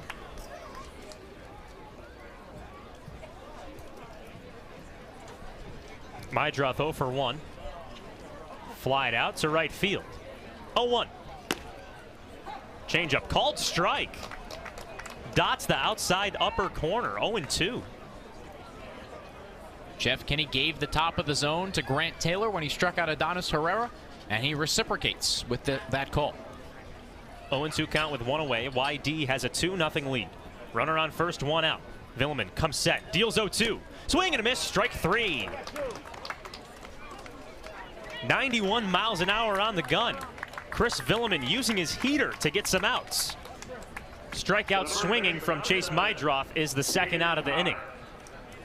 And as we just detailed, Mydroth is a tough customer to strike out. So 2 gone in the top of the third. Caden Connor, Cal State Fullerton first baseman, gets set in the left-handed box. Villeman looks towards first, fires home. Fastball misses high and inside. Temez gets out of his crouch to throw it back. Caden Connor walked to start the second inning. He scored on Jordan Thompson's 2 RBI single in the last half inning. Connor stands back in, lefty on lefty battle. Villeman comes set from the right side of the rubber. Conservative leave at first, 1-0. Fastball misses low and away, 2-0. Connor, a teammate of Nate Nankel, Cal State Fullerton outfielders. Both of them, Nankel just released today by the Anglers. It's the chess game that Tom Holliday plays with the Cape Cod League roster. Has to find the right hitters, right pitchers, and find a winning formula. 2-0. Fastball called strike on the inside corner, 2-1. I just saw Caden Connor swatted a bug. Well, spoke to Tom Holliday in the manager's show. That's one of his top concerns today. They're small, but they're biting. I mean, we're lathered up in the off deep woods. High quality. 2-1. Popped up down the third base line. Herrera runs out of room. Foul ball lands out of play. 2-2 count to Caden Connor. YD leads 2-0, has 3 hits. The Red Sox with a runner on first. Luke Schliger, the leadoff hitter, stands over at first base. Caden Connor, the hitter, with 2-2 count and 2 outs. Villeman fires. Runner goes. Temez throws down to second. Play skips. Not in time. The ball skips into center field. Marcus Brown did a split on the right side of the second base bag, looking towards home. Count runs full. The throw is to the left of the bag. It one hop to second base, and that kick up from the hop almost got Marcus Brown square in the face. Temez had to make the throw in the right-handed batter's box. He shakes his head and gets back down into his crouch. Full count, 2 outs. YD with a runner in scoring position, already leading 2-0. Villeman looks towards second, goes home. Fastball, strike 3 looking. Caden Connor stares at a fastball that dots the outside corner, and that does it for the third. No runs on just 1 hit, no errors, and 1 man left stranded at second. 2-0 YD on the Cape Cod Baseball Network. Chatham A's on the air.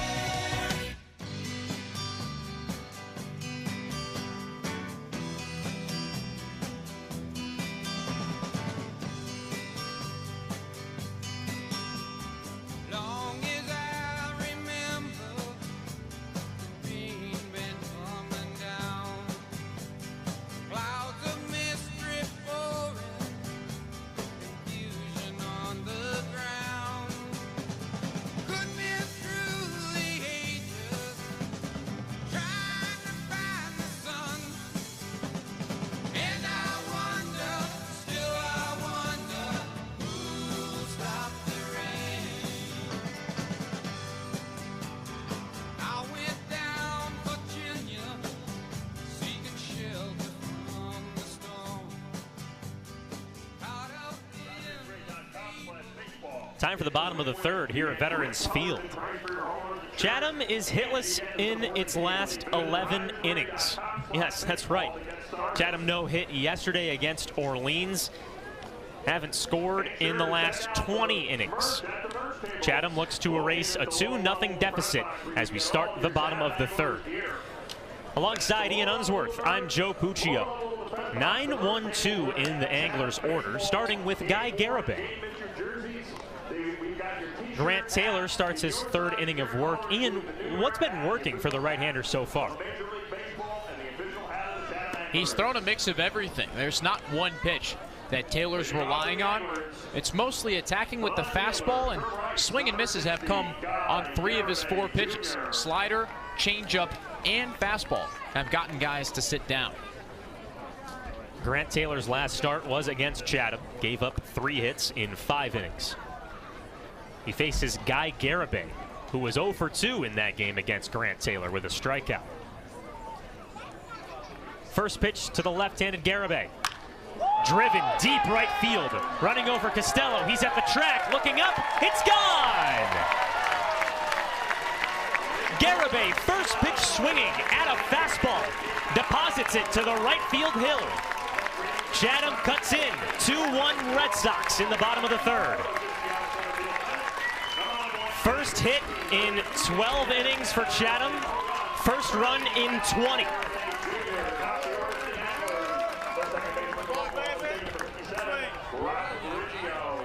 And an entire weight was lifted off the shoulders of the third base dugout. All the A's poured out to high-five and congratulate Guy Garibay.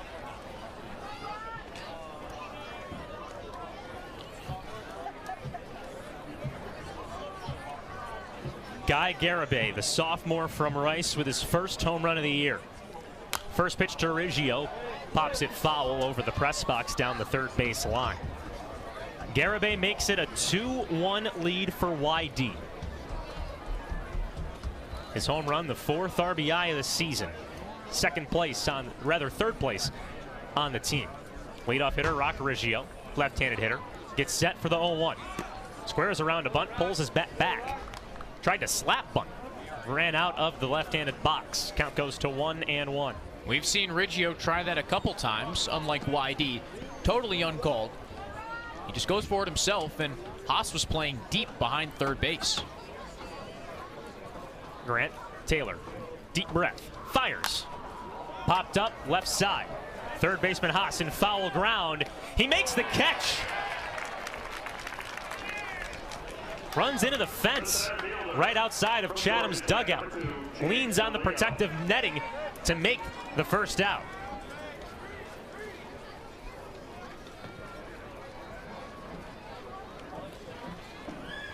Saw a couple of those yesterday in Orleans, where Firebirds players snagged balls in foul territory to retire Chatham players early in their ABs. Rock Riggio pops up to the third baseman as the first out. And Jake DeLeo, right-handed hitting center fielder, gets ready to go. First pitch, driven, deep center field. Homer Bush doesn't have to move very much. He makes the grab for out number 2. Jake DeLeo flies out to center field twice in 2 ABs. The first one was a hot line drive. That one had more air under it. Bush had plenty of time to settle underneath the baseball. Marcus Brown, left-handed hitting shortstop, digs in with 2 gone in the bottom of the 3rd. A Guy Garibay home run cut into YD's lead, 2-1. First pitch to Brown. Slider catches the inside corner, 0-1. Marcus Brown struck out swinging in his first AB. Had x-rays last night following the hit by pitch into his hand. Came back negative. And was featured in Catch of the Day with Ian Unsworth in the Anglers Extra pregame show. You can check out that interview on SoundCloud and Twitter. 0-1. Line drive, left field. Jordan Thompson to his right. He makes the catch for the final out. Well, Guy Garibay gets the party started for Chatham. Ends a scoreless and a hitless streak with a home run into right field.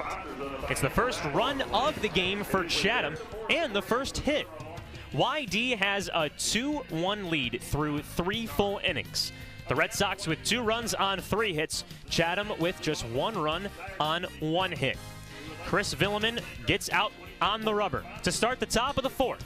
Taking over for play-by-play is Ian Unsworth. 2-1 Red Sox on the Cape Cod Baseball Network. Sports Radio, play-by-play. Go A's, Chatham on GRC.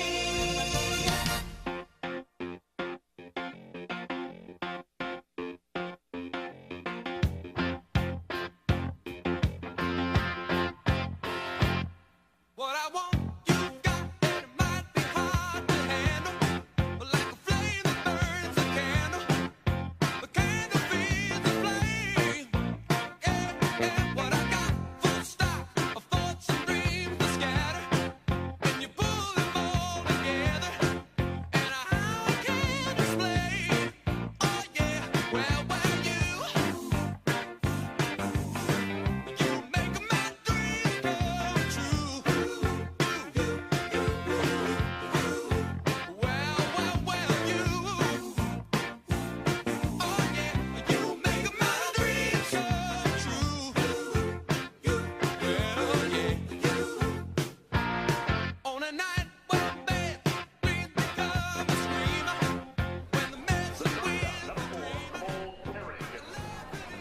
Top of the 4th at Veterans Field. Second matchup of the season between Chatham and Yarmouth-Dennis. Chris Villeman on the bump to begin the top of the 4th. Cole Carrick takes a practice swing before digging into the right-handed box. Alongside Joe Puccio, I'm Ian Unsworth. Guy Garibay's home run in the bottom of the 3rd. Chatham's first run in over 9 innings. The first pitch from Villeman, a breaking ball on the outside corner, strike 1. Garibay jacked it to right. No doubter off the bat. Villeman starts the windup, deals the 0-1. Carrick checks his swing. Appeal to first. Jeff Merzell says he did not go around. Ian, you said that a lot of those Chatham players went out to meet Garibay in front of the dugout. Just a huge relief to finally get that run and hit. Villeman deals, and Carrick pops up a bunt. It drifts foul to the netting behind home plate. 1-2, and Cole Carrick still down on a knee, doing a little grounds work in front of the dish. He flipped something away from the right-handed batter's box. He digs in with a wide stance. 1-2 from Villeman. Change up, low and outside. 2-2 count. Carrick singled and scored in the second on Jordan Thompson's 2 RBI knock. Villeman deals the 2-2. Fastball over the glove of Temez into the backstop. Full count. A fan sitting behind home plate had a sweatshirt sitting on top of the backstop. The baseball knocked it off of the countertop. Villeman back ready. Starts the windup. Here's the payoff.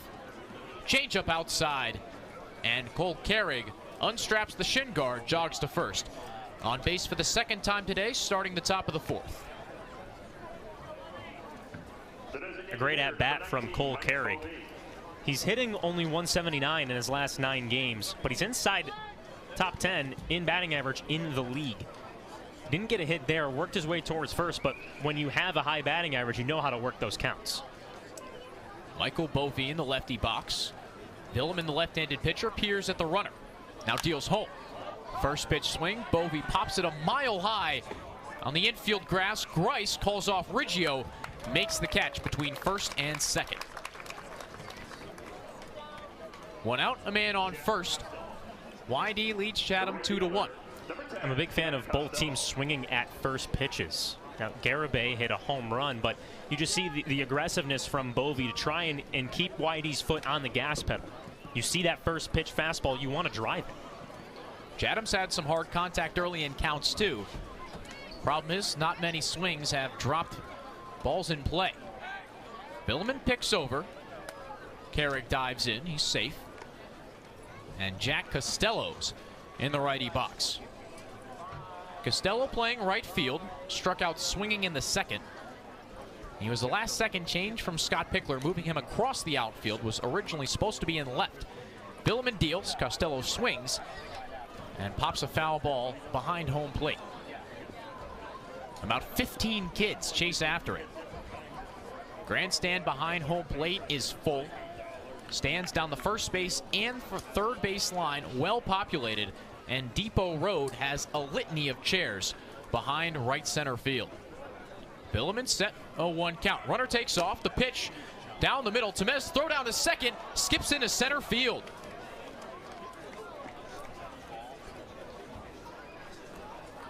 Carrick swipes second base. That hop stayed low. Marcus Brown could not glove it. It's the second throw today from Dominic Temez that skipped into second base. Wonder if he has a conversation with the coaching staff after this half inning. 1-1 count. Brown playing today after getting hit by a pitch yesterday in the right hand. Villeman checks the runner. They have him hung up. Throw to Riggio, who flips to Herrera at third. The ball goes wide. Carrick's headed for the plate. Herrera's throw home, not in time. Cole Carrick scores from second to home. Villeman had him picked off, but Riggio threw the ball to third, wide down towards home plate. Herrera couldn't grab it, and Cole Carrick, with aggressive base running, makes it 3-1 YD. Aggressive base running from Cole Carrick, but carelessness from Chatham. We almost saw it yesterday in a run down against Orleans, where Tommy Caulfield almost overthrew the first baseman. Just some simple defensive mistakes, and there was no way Chris Villeman could get over there at third base to back up that throw. An easy score for Cole Carrick. That's Rock Riggio's third error of the year. Chatham is the team, the fewest errors in the league. Only 8 through 16 games for the A's. Villeman deals to Costello. It's a strike on the inner half. Top of the fourth at Veterans Field. 1-2 count to Costello, 1 down. Villeman fires, bounces a breaking ball in front of home plate. Now, what does this do to Chatham's momentum that they just got in the bottom of the third? Villeman starts the windup and fires. Costello, a grounder to the left side. Two-hopper to Brown. He fields, throws to first. There's the second out.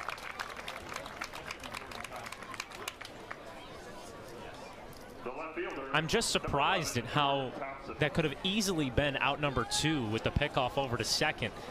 But if they don't throw over, now there would just be 2 outs with a runner on second. Both scenarios would have been the best. That error from Riggio was the worst thing that could have happened. It's the second time Chatham's bungled a pickoff play today. Caden Grice had a runner hung up between first and second. The first pitch to Thompson. Fastball, inner half, strike 1. Grice had a runner hung up between first and second, then halfway down the baseline through to third. Both runners were safe. The 0-1 skips in. The thing with the Cape Cod League, you don't have time to practice. You're playing games 5 or 6 days a week. Those off days are true off days. There's no time to really work on those plays. 1-1, Villeman deals because Thompson pops it over the first base dugout. Tom Holliday complaining about the wear and tear on players' bodies after 9 games in 7 days. Villeman, the 1-2. Thompson pops it up. Left side of the infield. Marcus Brown calls off Adonis Herrera. Makes the catch in the 5-6 hole. Ends the frame. Villeman throws 18 pitches in that frame. YD plates another run. A failed pickoff move to second. Riggio throws it wide to the third base bag, and Cole Carrick scores. No runs, 1 run on no hits. YD 3-1. Chatham on TRC, Cape Cod.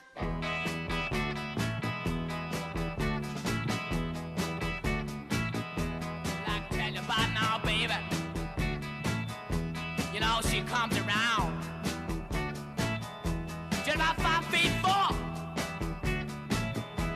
From her head to the ground. You know she comes around here just about midnight. She make her feel so good, Lord. She make her feel alright. And her name is G.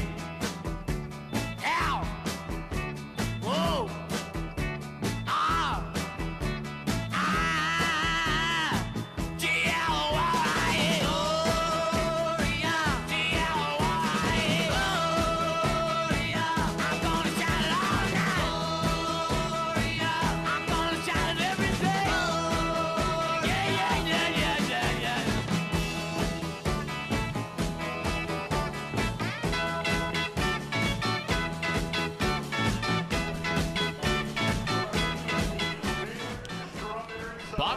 About to begin at Veterans Field. Chatham trails YD 3-1. 4-5-6. The middle of the A's order due up in this bottom of the 4th. Caden Grice, Dominic Temez, and Cooper Ingle to face the righty Grant Taylor. Taylor's allowed 1 run through 3 innings and 1 hit. The only base knock was the Garibay solo home run. Grice walked in the second. He was stranded on second base. 3 infielders on the right side for YD. The first pitch. Grice swings through a breaking ball.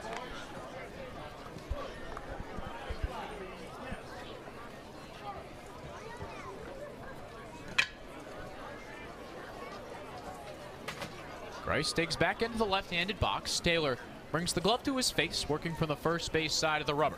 Here's the pitch. Grice spins it foul over the third base dugout. It 1-hops off the roof to Marcus Brown. And there's a dip in the protective netting here at Veterans Field. Sort of startled a few fans that are sitting right behind Chatham's dugout on the third base line.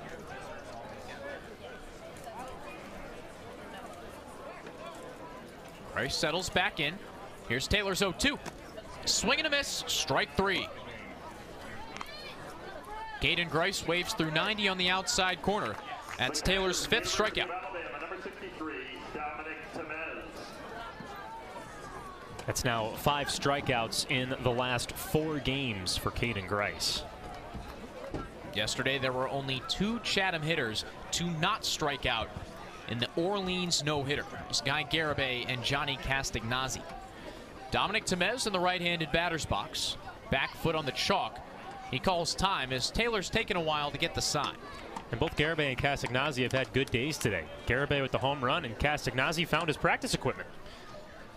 It was stranded yesterday in the third base side dugout. The first pitch to Temez. Curveball, strike one.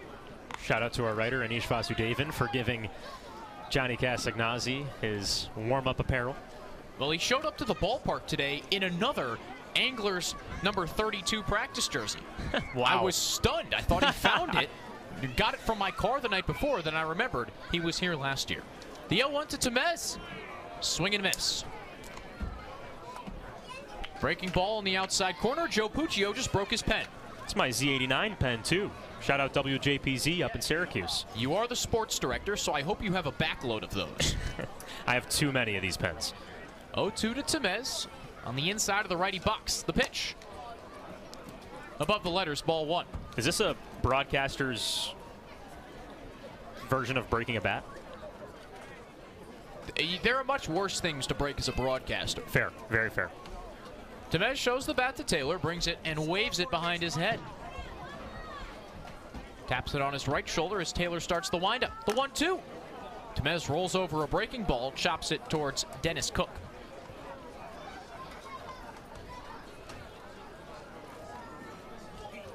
Taylor now over 60 pitches. The last was his 61st. YD leads Chatham 3-1 in the bottom of the fourth. Lights on at Veterans Field. A 1-2 pitch. Below the knees. Ball two.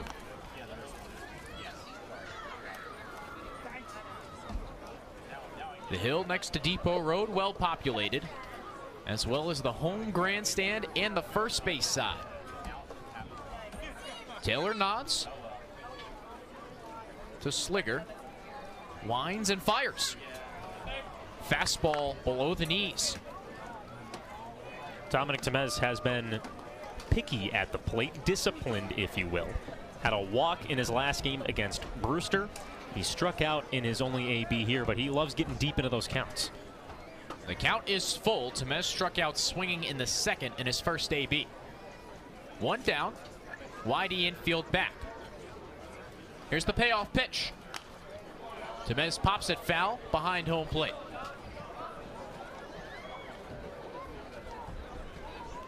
Dominic Temez now 6 for 31 in the Cape League season.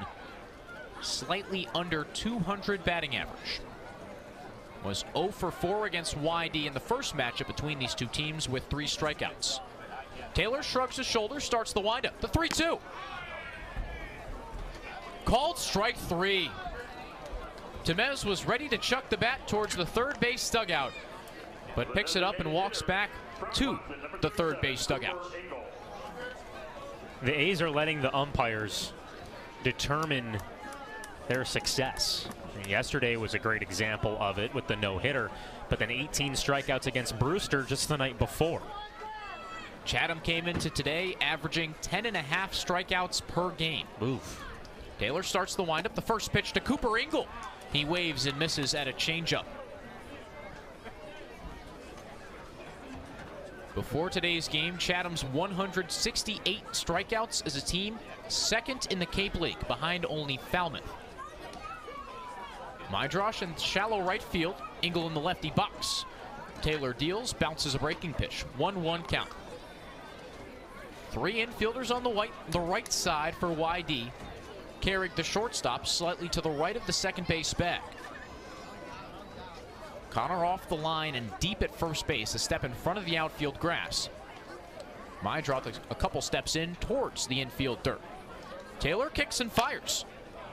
Ingle rolls over a breaking ball. It's foul.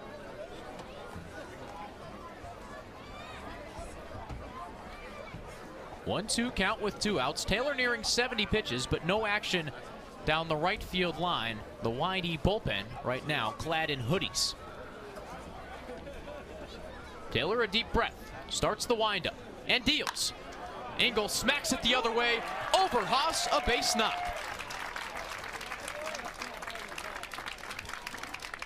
Line drive, bounce in front of Jordan Thompson, and Cooper Ingle has Chatham's second hit. That was a high outside pitch. Fastball dotted up to the outside corner. and he just threw his hands at it. And because of the lefty shift, Hunter Haas nor shortstop Cole Carrick were in position to make that grab. Now, granted, Engel flied it over the infield, so it landed in shallow left field, but just a solid 2-strike hit. Engel gets his lead off first. Matt Hogan in the lefty box. Taylor deals. Bounces a breaking ball. Ball 1. This is the second time Taylor's had to work from the stretch today. Caden Grice and Engel walked in the second, but were stranded on first and second. Back-to-back strikeouts from Hogan and Adonis Herrera, who's on deck, left the 2 Clemson Tigers on base. Engel gets his lead, 3 steps off of first. Here's the pitch. Breaking ball above the letters. 2-0 count to Hogan. 7 for 24 on the season is Matt Hogan as Cole Carrick comes to the bump. And is Grant Taylor tying his shoe? Well, maybe Cole Carrick pointed it out on the mound. You don't want to have a balk with your pitcher falling face first into the dirt.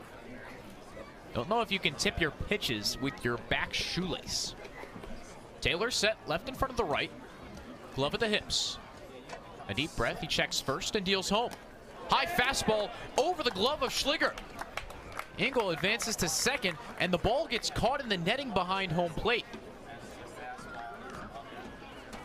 Schliger grabs it off the top of the brick wall. The backstop green padding facing the field and a level concrete surface on top of the brick. That is not considered out of play, so Engel gets second, cannot advance to third. Definitely the most obscure play we've seen this season here at Veterans Field. 3-0 count to Matt Hogan, 2 down. Chatham trails by 2 in the bottom of the 4th. Taylor set, he deals. Fastball above the letters, and Matt Hogan works a 2-out walk. Now batting for Chatham. Hogan's 7th of the season brings up Adonis Herrera. Baseman from Western Oklahoma State, number 5, Adonis Herrera. And bodies begin to stir down the right field line. Taylor's now at 73 pitches. Went 5 innings flat against the A's last Friday at Red Wilson Field. Allowed 1 earned run and 3 hits. Struck out 6 Chatham batters and walked 2. The walk of Hogan today was his 3rd. He comes set and pitches. Puts a breaking ball below the knees. Ball 1. Adonis Herrera with a .217 slugging percentage, 5 hits and only 1 RBI. This is a good opportunity to improve that number. Herrera became more of a stopgap player, a pinch hitter when Aiden Miola was around the A's. But Miola injured his shoulder and Herrera's become more of a face. The 1-0. Above the letters, ball 2. I think that's the most interesting part about the Cape Cod Baseball League. You have to find these pieces, what works, what doesn't, and then all of a sudden you have an injury like Miola sustained, and now maybe your plans are derailed. Tom Holliday said acquiring Adonis Herrera was a last-second phone call made to a junior college coach out at Western Oklahoma State. Holliday caught sight of Adonis Herrera last September when he was out scouting around the Oklahoma area. Needed another infielder. Herrera got the call. Herrera, a good locker room guy, too, for Chatham. Here's the pitch. Fastball strike. I mean, when he's with his batting practice group that includes Marcus Brown, all of them are competing against each other to see how many home runs they can hit, how many times they can drive the ball up the middle. It's a game in batting practice that Adonis Herrera loves to play. 2-1 count to Herrera with 2 outs. Engel on second, Hogan on first. Costello far off the line in right field, closer to right center. Taylor checks the runner, turns towards second. Engel hustles back to the bag.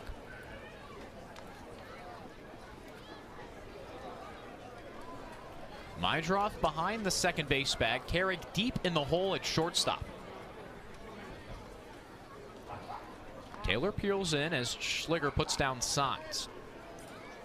Randy Whistler closer to the Chatham dugout than he is the third base back. The 2-1.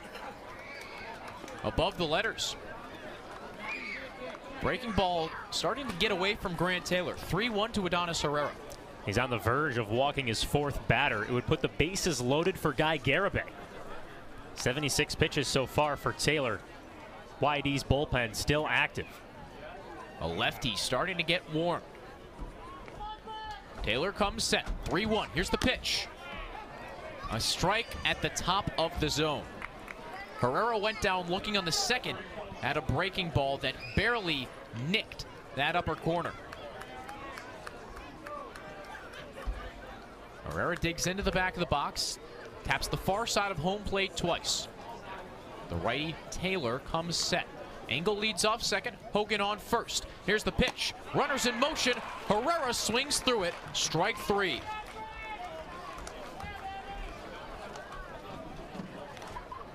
Grant Taylor puts 2 on base.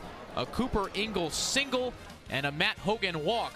But the Washington State righty pitcher strikes out the side. And the bottom of the 4th, YD leads 3-1. Top of the 5th next on the Cape Cod Baseball Network. Chatham on TRC, Cape Cod.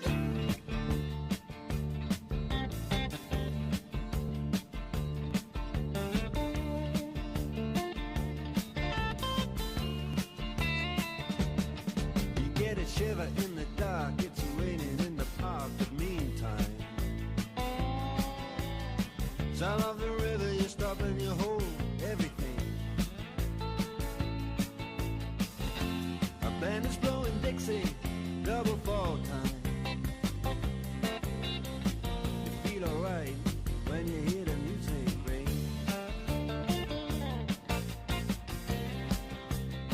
Well, now you step inside, but you don't see too many faces.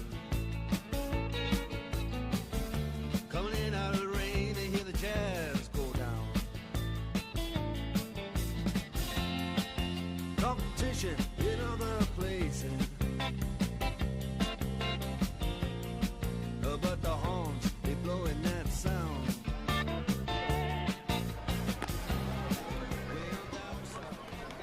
YD leads Chatham 3-1 through 4 frames.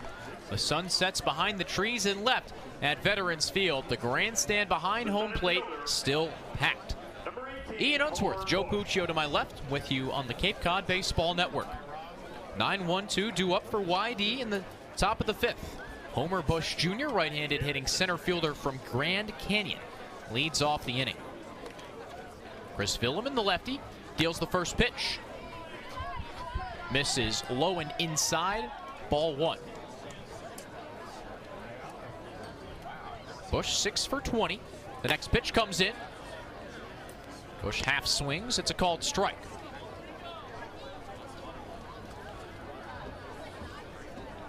Villeman brings the glove to his face, kicks and deals. Bush taps it the other way. Hogan charging on it near the right field line, makes a running catch.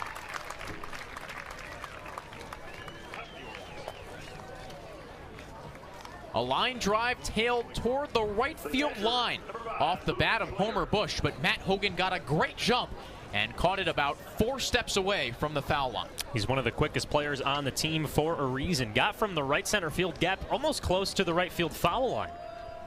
Top of the order up, Luke Schliger. First pitch, check swing.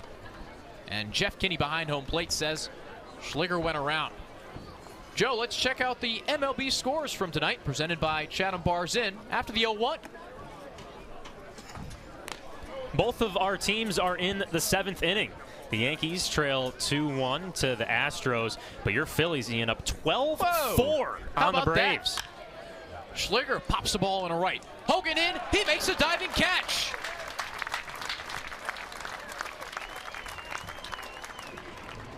Matt Hogan getting his miles in right. Schliger hit a line drive with plenty of topspin, and Hogan went full extension for the second out. I mean, how can we get through MLB scores if Matt Hogan's going to keep flashing the leather out there in right field?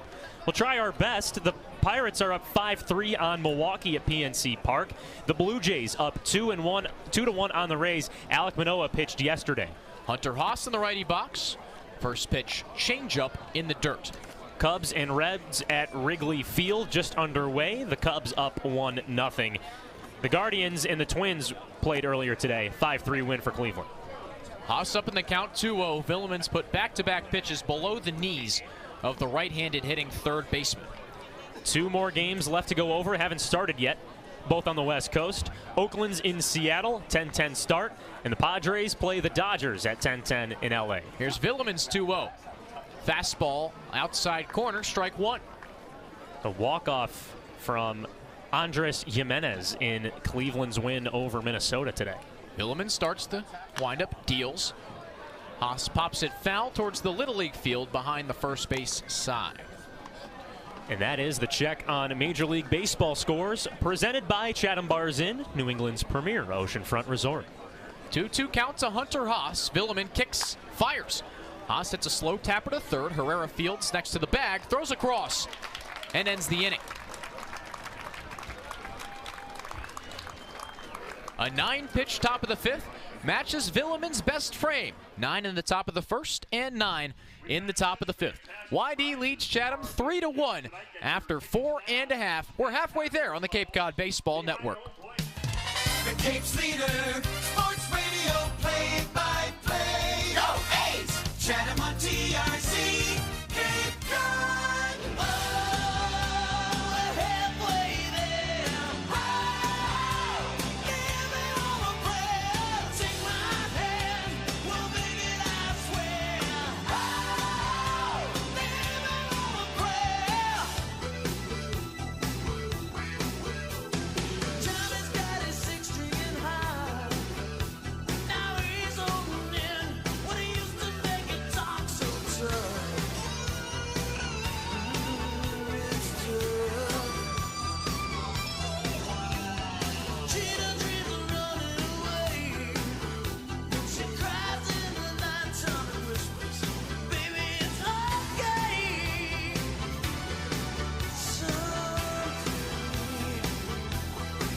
We gotta hold on to what we got.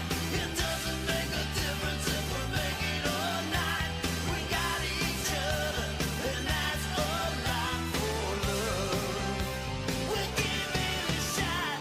Oh, we're halfway there. Oh, living on a prayer. Take my hand, we'll make it, I swear.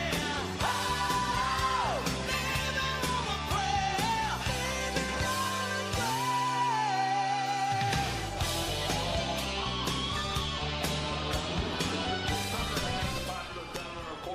Bottom of the 5th at Veterans Field. YD makes the first Chatham Bars Inn call to the bullpen of the ball game. From one face Chatham's seen before to another, the left-hander Zach Veen in the ball game. This his 3rd appearance of the Cape League season. On June 24th against the A's, Veen got the win, throwing 3 1/3 scoreless, striking out 6. Veen has a fastball that's around 90 miles an hour, but then only the 3 off-speed pitches, slider, changeup, curveball, all of them at 76 miles an hour. He throws the fastball 80% of the time, so he's going to try and beat you with changing up the speeds rather than location. Veen, the lefty from Point Loma Nazarene, D2 college in San Diego. Guy Garibay gets into the lefty box. His solo shot in the 3rd, the A's only run. Veen exclusively from the stretch, kicks and deals. Garibay first pitch swing, tapper back to the mound. Field spins, throws to first, and gets Garibay for the first out. It's evident that Guy Garabay's approach at the plate is swinging at the first pitch. Planted a fastball to the right center field hill in his first AB, but then just grounded back to Zach Veen in this one. Final line on Grant Taylor, the starter for the Red Sox. 4 innings, 7 strikeouts, 3 walks, 2 hits, and the 1 earned run, the Garibay solo shot, which broke a hitless streak of 11 and 2/3 innings. Rock Riggio in the lefty box. Veen set. The pitch. Slider. Strike 1. Outside corner. And Schliger behind the plate held it for an extra second. Riggio 0 for 2 today. Waves a black bat behind his head. Being a deep breath, he fires. Another breaking ball, Riggio takes it. I know you mentioned it earlier. Zach Veen already faced Chatham earlier, but 3 1/3 is only 2 hits, 6 strikeouts and no walks. He dealt against the A's in his last appearance. A part of a strong pitching staff for YD. Veen set. He deals the 1-1. Fastball, outer half, strike 2.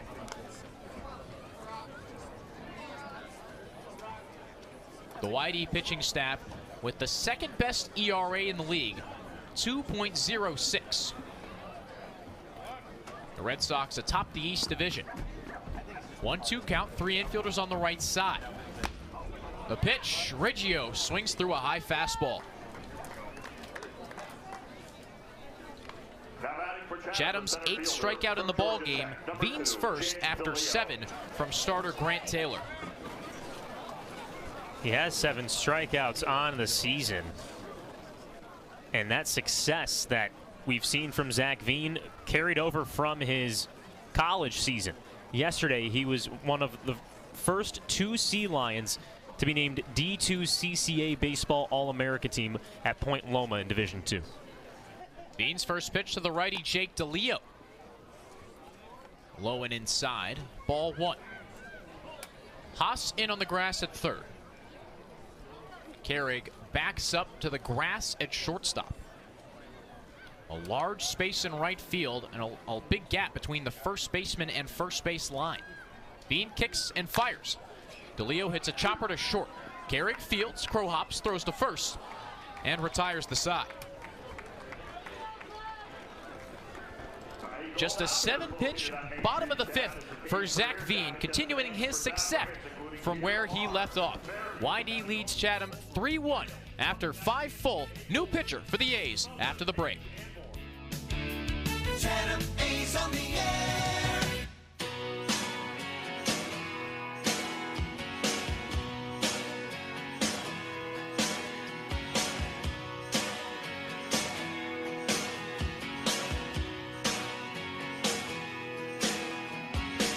Well, I was born in a small town and I live in a small town.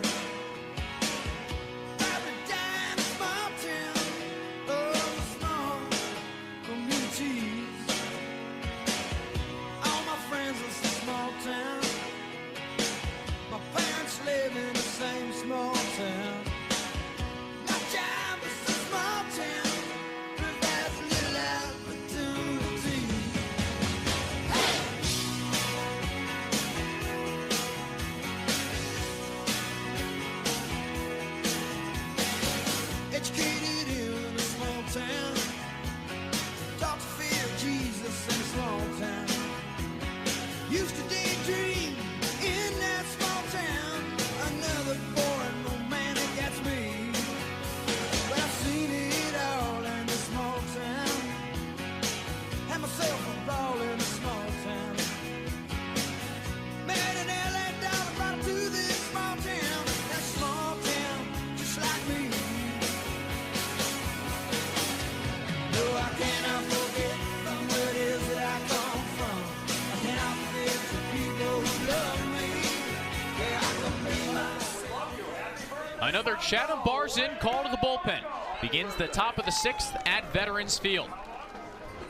The first appearance of the Cape League season for Ben Peterson, the 6'4" right-handed pitcher from Florida Southwestern.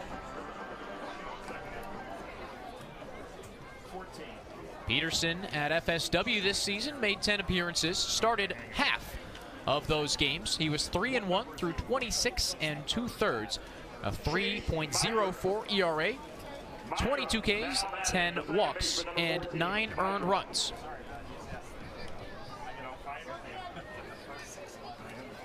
Ian Unsworth next to Joe Puccio.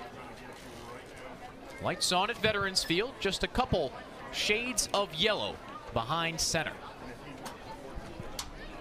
Peterson nods to Dominic Temez, starts his windup and fires. His fastball runs inside to Chase Mydroth, 3-hole hitter for the Red Sox. Mydroth, Caden Connor, and Cole Carrig due up in the top of the 6th. Peterson's next offering. Mydroth hits a hot shot past the diving Herrera and into left field.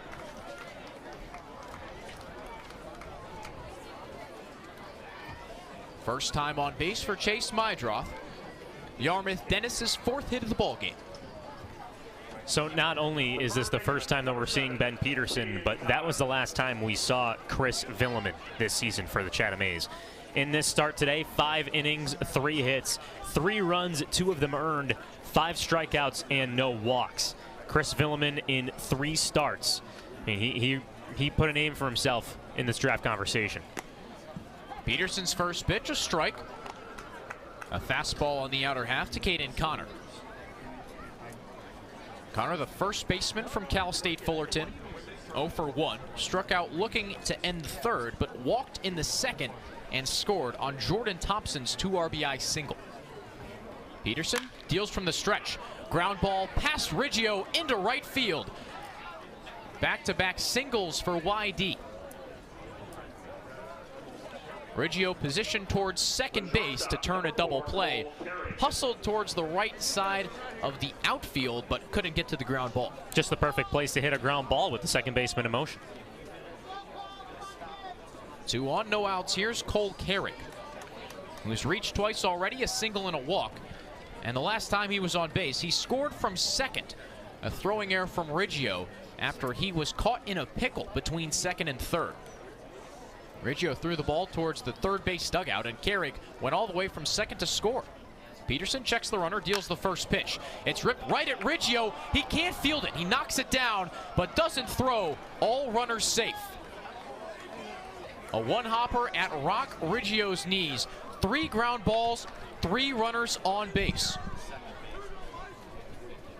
And they score that, an error against Riggio. Another defensive blunder for the Oklahoma State second baseman. That would have been an easy double play had he fielded it the right way. Ben Peterson's only thrown 5 pitches, but yet 3 ground balls, and the bases are loaded. And Rock Riggio had an error in the last half inning too, an overthrow that resulted in Cole Carrick scoring. Dennis Cook goes out to the mound to chat with his infield, except for the middles.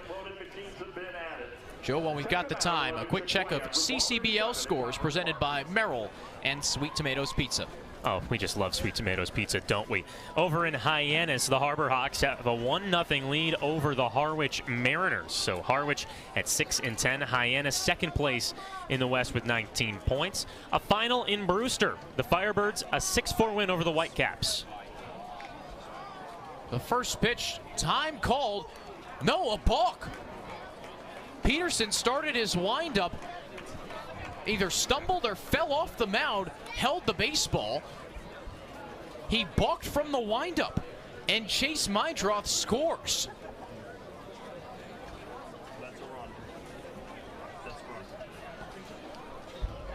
It's 4-1 YD in the top of the 6th. Runners on second and third. Michael Bovey in the lefty box. Peterson's first pitch, a strike on the outside corner. So half of YD's runs have come off of defensive blunders and pitching mistakes. Peterson back to the stretch, a deep breath. He deals. Bovey swings through a breaking ball. 83-mile-an-hour slider puts Peterson ahead in the count, 0-2. Connor leads off third, Carrick off of second. They both advanced on the Peterson error. Chatham's infield in. Peterson kicks, fires. Slider just outside to the left-hander Bovey. Marcus Brown communicating with Herrera. Chatham's outfield at normal positioning. Halfway between the foul line and center are Hogan and Garibay. Bovey hits a hot shot to Grice at first. He fields it down to his left and gets to the bag. Both runners stay put. 1 out, 2 runners still in scoring position. Another hard ground ball. Let's continue the check of our Cape League scores before another balk or error. Orleans with a 6-4 win over Brewster. That game was just 8 innings, called because of darkness. Bottom of the 5th. No, that's actually this game here in Chatham. YD with a 4-1 lead. Bottom of the 6th. Bourne with a 1-0 lead over Falmouth at Arnie Allen Diamond. Jack Costello in the righty box. Peterson's first pitch. A slider low and outside. The game to keep an eye on right now, top of the 7th at Lowell Park. Wareham and Katuitt tied at 5. Costello 0 for 2 today. Peterson peers in, comes set. Chatham infield still in. The pitch. High fastball. That's a check of Cape League scores brought to you by Sweet Tomatoes Pizza. 2-0 count to Jack Costello. He's the 7-hole hitter. 5 for 23 in the Cape League. This is his 10th game. Peterson kicks, fires. Costello rolls over to Herrera at third. Play at the plate, the runner's hung up. Connor caught between third and home. Temez jogs him back to third base. Both runners are there, so one of them's out. Temez tags both Carrig and Connor. And it's Caden Connor who jogs back to the third base dugout. Cole Carrig advances to third, takes the bag. And on the fielder's choice, Jack Costello goes all the way from second on a slow ground ball to third. I find that to be a very smart play from Caden Connor at third. You know that, on contact, if it's a ground ball to the left side, you're going. So to get yourself in a pickle, you know that you're going to be out. But now Costello moves to second. Now there's runners on second and third with 2 outs. Here's Jordan Thompson in the righty box. First pitch slider. Temez drops it, but picks it up quickly.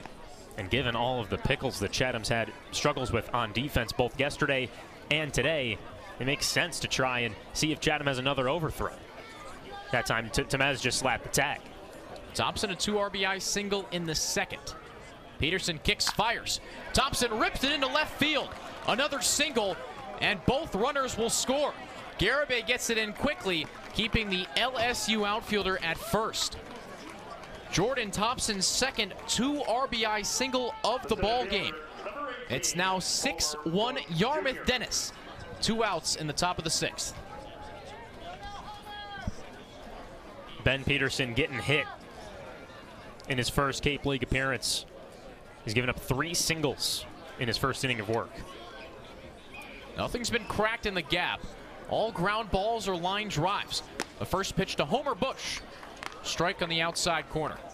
Righty on righty matchup. Thompson on first, 2 down. Peterson, deep breath, he fires home. Bush swings through another fastball. YD with 3 runs in the inning on 3 hits and an error from Rock Riggio. Chatham infield retreats. 0-2 count. Here's the pitch. Breaking ball in the dirt. Temez stops it. It dribbles towards the first base line. And the Alabama catcher calls time after picking up the baseball. He'll swap it out with Jeff Kinney, the home plate umpire.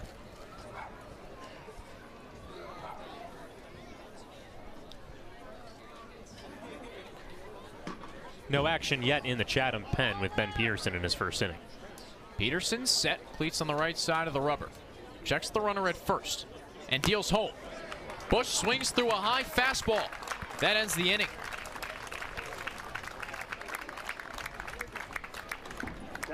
Ben Peterson's first Cape League inning, not necessarily one to remember. YD with 3 runs on 3 hits and a Chatham error. It's 6-1 Red Sox through 5.5 at Veterans Field. Chatham A's on the air.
Lights on at Veterans Field, and YD on top of Chatham, 6-1 through 5 1/2. Alongside Joe Puccio, I'm Ian Unsworth.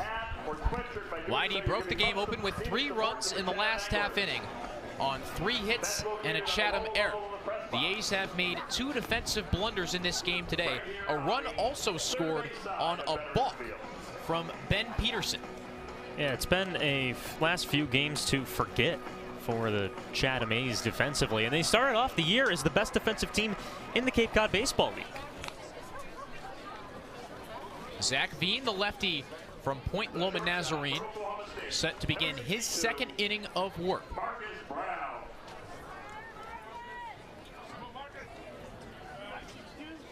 It'll be Veen's 5th total against the Chatham A's after he got the win on June 24th at Red Wilson Field. A 3-2 victory for Yarmouth-Dennis. Left-handed hitting Marcus Brown in the box. Lefty on lefty matchup. Veen's first pitch. Brown half swings. And Jeff Kinney behind home plate says he went around. Fastball low.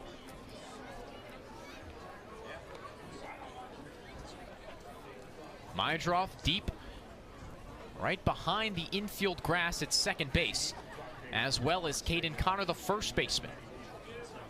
Haas, the only infielder not in the outfield grass, backing up behind the third baseline. Veen set, he delivers. Slider, outer half, called strike 2. I'm not sure how much Marcus Brown has seen of Zach Veen in his virtual reality simulator. Make sure to check out Anish Vasudevan's story on ChathamAnglers.com, because Marcus Brown has an interesting story about how he preps for games. Brown checked his swing, practiced a couple half swings, now brings the bat behind his head. Down in the count, 0-2. Veen deals. Fastball low, 1-2. I'm pretty sure Marcus Brown said that he can get simulated at-bats against conference opponents only. Gotcha. So maybe the TCUs and Oklahomas of the world he's seen, but maybe not someone from a D2 college in San Diego. It's a good bet. Zach Veen set, right foot in front of the left. He delivers. Brown taps a fastball foul behind the YD dugout at first base.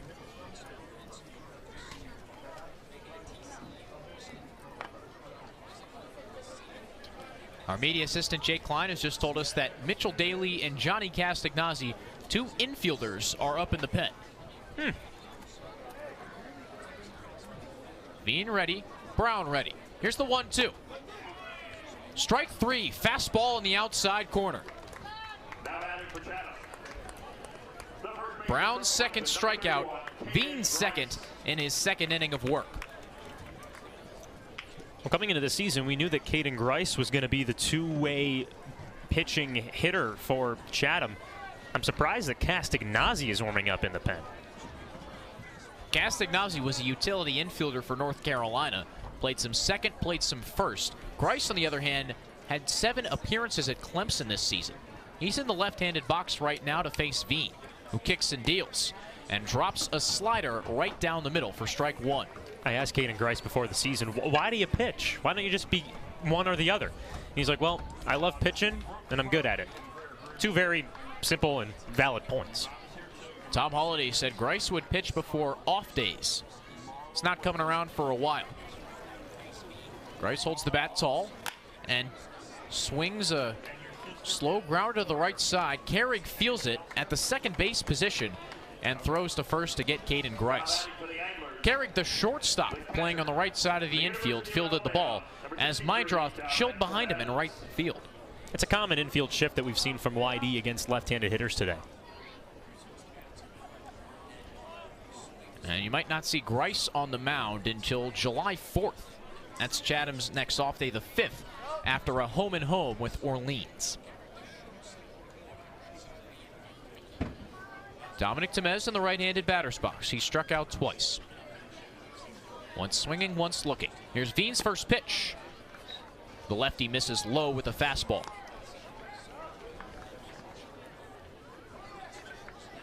The YD outfielders shift, moving towards right field, the opposite side of the right-handed hitter Dominic Temez. Veen takes a deep breath on the bump and fires. Temez taps a fastball off the mask of his fellow catcher. Temez, another one of those players that's draft eligible this season, and another player that Tom Holliday expects to be drafted and signed in the middle of July. So a reason why Hayden Travinski was brought in. Nelson Rivera still with the team, and just that hope that Cooper Engel can start throwing in the mid to end of July. Engel suffered a UCL injury late into his college season at Clemson. Strained the UCL in his right arm, the throwing arm, throwing down to second before the top of a first. Veen set, the 1-1 count. Pitch. Temez fouls it back into the netting behind home plate. The previous foul ball went off the mask of Schliger, and he's got the old school strap-on two-piece mask, where he's got the backwards nacho helmet and then the mask with straps. So the foul ball popped it off, but Schliger all good. 1-2 count, 2 down. Chatham down 5 runs in the bottom of the 6th. Whitey scored 2 in the 2nd, 1 in the 4th, and 3 in the 6th. If you were a catcher, what kind of mask would you wear? Absolutely the old school. Not a hockey-style guy. Veen deals the 1-2. 88-mile-an-hour fastball, low and outside. 2-2 count. I think I'd wear the hockey mask. Well, you're a hocky fan. I'm not as big of a hockey fan as you are. I found the old school mask easier to take off. Fair. I'm out here for looks, I think. Out to impress some people. Well, you could customize it. Temez got the all-red catcher's gear. The 2-2 from Veen. Breaking ball. Temez swings through it. Strike 3. Third strikeout for Zach Veen today. That ends the bottom of the 6th. It's the 10th K for YD pitching. Red Sox lead the Anglers 6-1. Top of the 7th coming up at Veterans Field. Chatham A's on the air.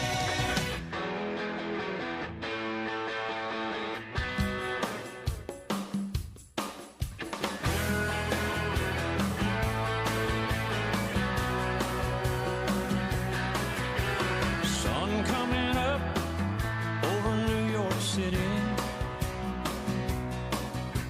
School bus driver in a traffic jam, staring at the faces in a rearview mirror, looking at the promise of the promised land. One kid dreams of fame and fortune. One kid helps pay the rent.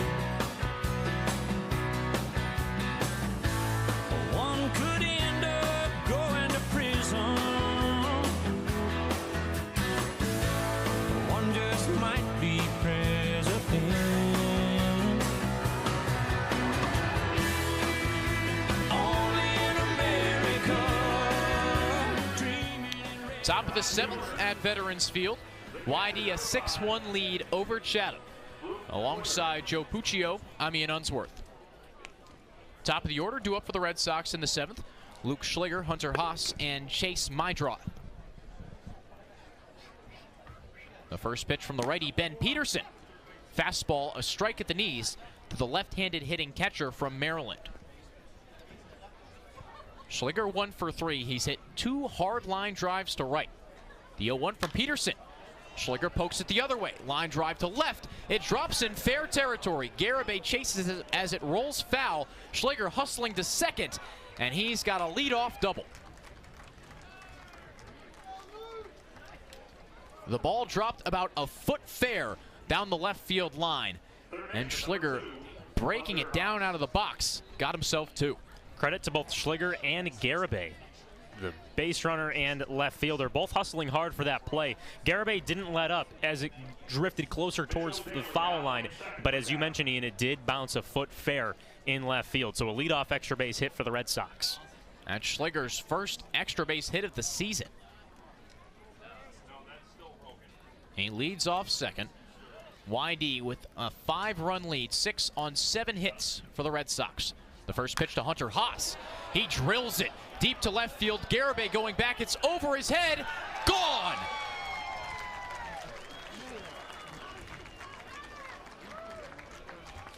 Hunter Haas smashes the first pitch he sees from Ben Peterson. It's 8-1 YD in the top of the 7th.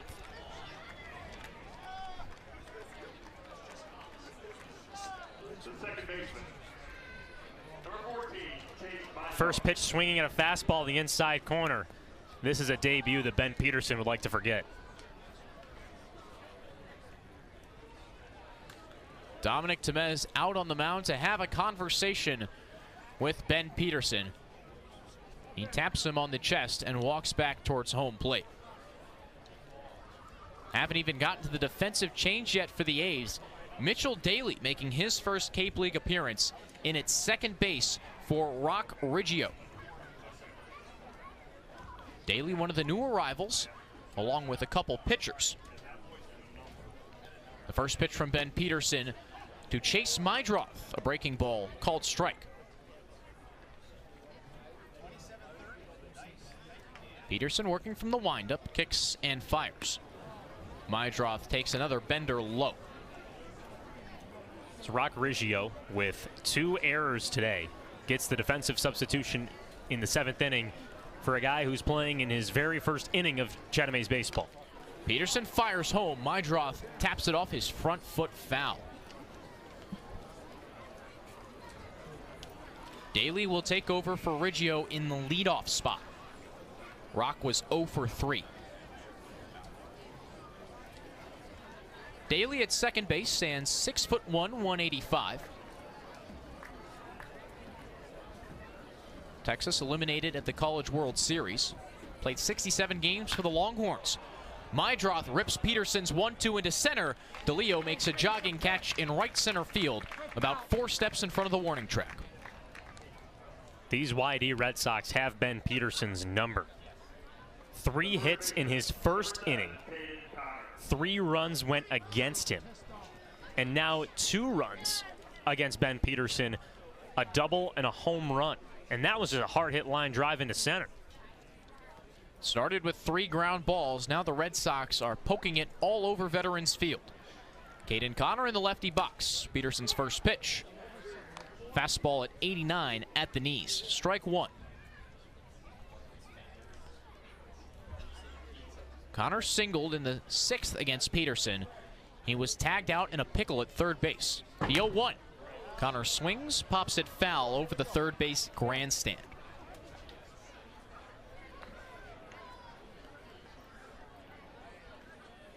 Caden Connor's 16th game in a Red Sox uniform. He played every game at Cal State Fullerton in the last collegiate season. Peterson's 0-2. Breaking ball low. Connor actually came in against Chatham, a late addition to the YD lineup after the scheduled starting right fielder broke his tooth. Peterson deals another 0-2, and it's low. 2-2 count to Caden Connor. He got a root canal just yesterday. That's Homer Bush Jr. who got the root canal. According to YD broadcasters. 2-2 from Peterson. Connors pops it up in shallow right center. Daly races back, but DeLeo comes in and makes the catch. 2 outs for Peterson in the 7th, and here's Cole Carrick. A big beneficiary of both of the Riggio heirs, Cole Carrick. He scored on a pickle between 2nd and 3rd when Chris Villeman picked to 2nd, caught Carrick leaning, but Rock Riggio threw the ball into the third base side dugout. Carrick came from home to score. First pitch swing from the lefty bat, drives it into right field. Hogan over near the foul line, makes the catch. That ends the top of the 7th. YD leads 8-1. Time to stretch with Peter Burns.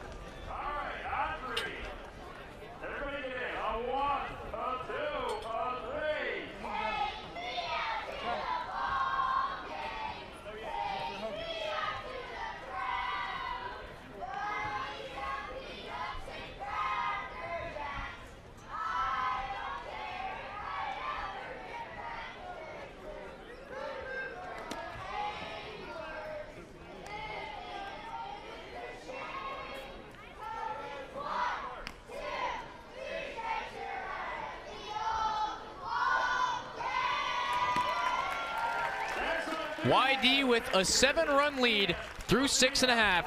3 more chances for the A's to hit. Bottom of the 7th up next on the Cape Cod Baseball Network.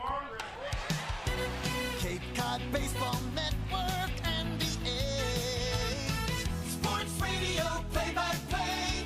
Chatham A's on the air. Take me out to the ball game. Take me out to the crowd. Buy me some peanuts and Cracker Jack. I don't care if I never get back. 'Cause it's a root for the home team. And if I don't win, it's a shame. After a quick stretch and a chat between Joe and myself, bottom of the 7th getting started at Veterans Field. Ian Unsworth and Joe Puccio to my left. Cooper Ingle in the lefty box to face the left-handed pitcher Zach Veen. A deep breath and Veen deals. Slider below the knees, ball 1. Ingles had a good day at the dish. Walked and singled in his first 2 at-bats, but he's been stranded on both times. 2 of 4 runners Chatham's left on today. Veen kicks and fires. Ingle hits a slow roller to the third base side. Haas gloves it, throws on the run. It's wide of the bag, but Connors kept his foot on. Ingle out. Cooper Ingle bowed his head down. He seemed as if he didn't want to get hit with the ball, which is totally fair, but he ended up slowing himself down going towards first base. He was beaten by a half step. If he just ran through the bag, it could have been a bang-bang play. Chuck Ingram pinch hits for Matt Hogan with 1 out in the bottom of the 7th. Hogan struck out in the 2nd, walked in the 4th. Ingram on the righty bat from Wichita State. Veen's first pitch. Ingram swings and misses at a 90-mile-an-hour fastball, low and away.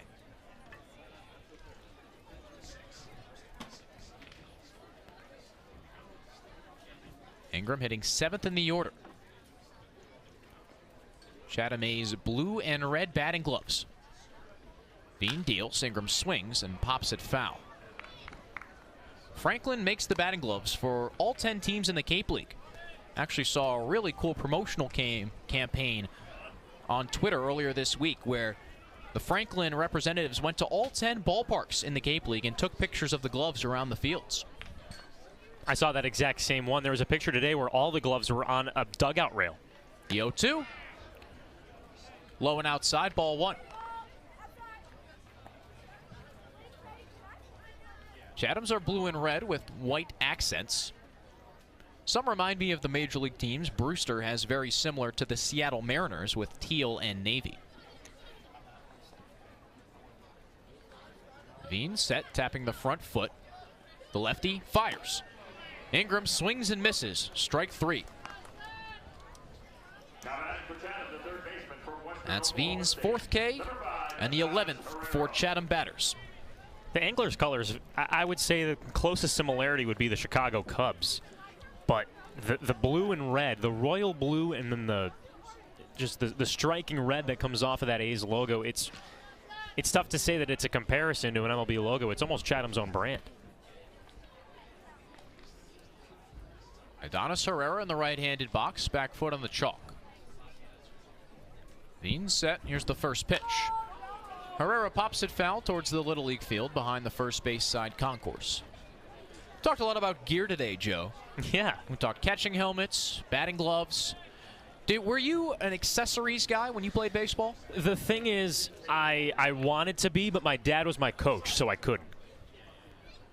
My dad was a firm believer in black cleats and black batting gloves. 0-1 count to Adonis Herrera. Here's the pitch. Breaking ball up and out.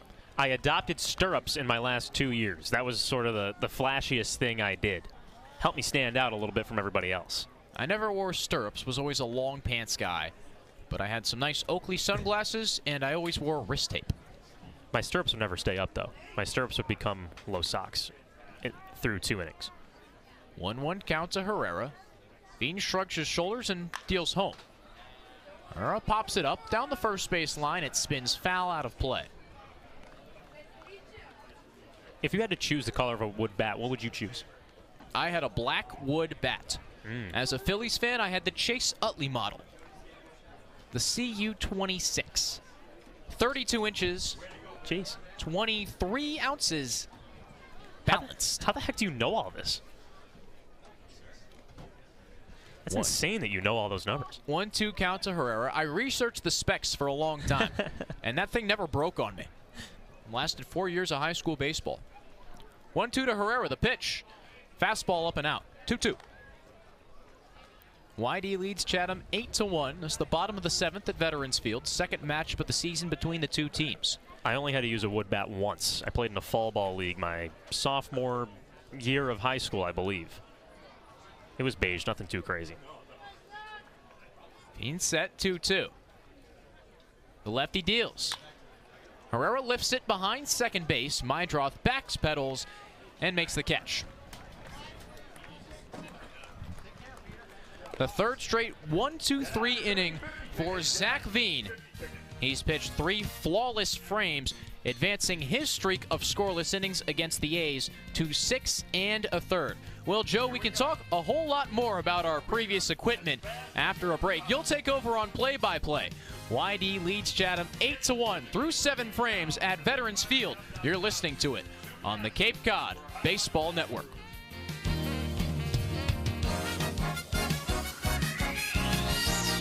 Sports Radio, play-by-play.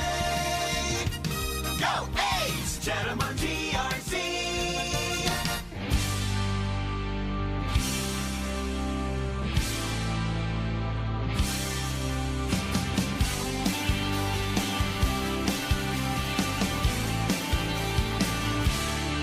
I spent 20 years trying to get out of this place. I was looking for something I couldn't replace. I was running away from the only thing I've ever known.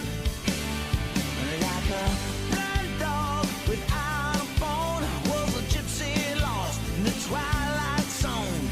I hijacked the rainbow and crashed into a pot of gold.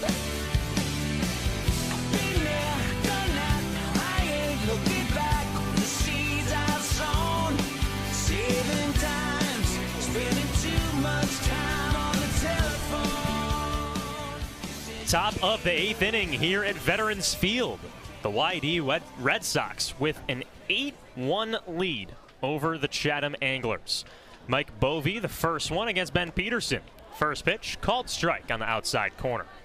Bovee, a right-handed hitting DH, 0 for 3 today. 0-1. Fastball misses high and away. Pinch hitter, instead of Mike Bovee, number 24, Jonathan Long. Slipped under our radar as we switched play-by-play here in the top of the 8th. 1-1.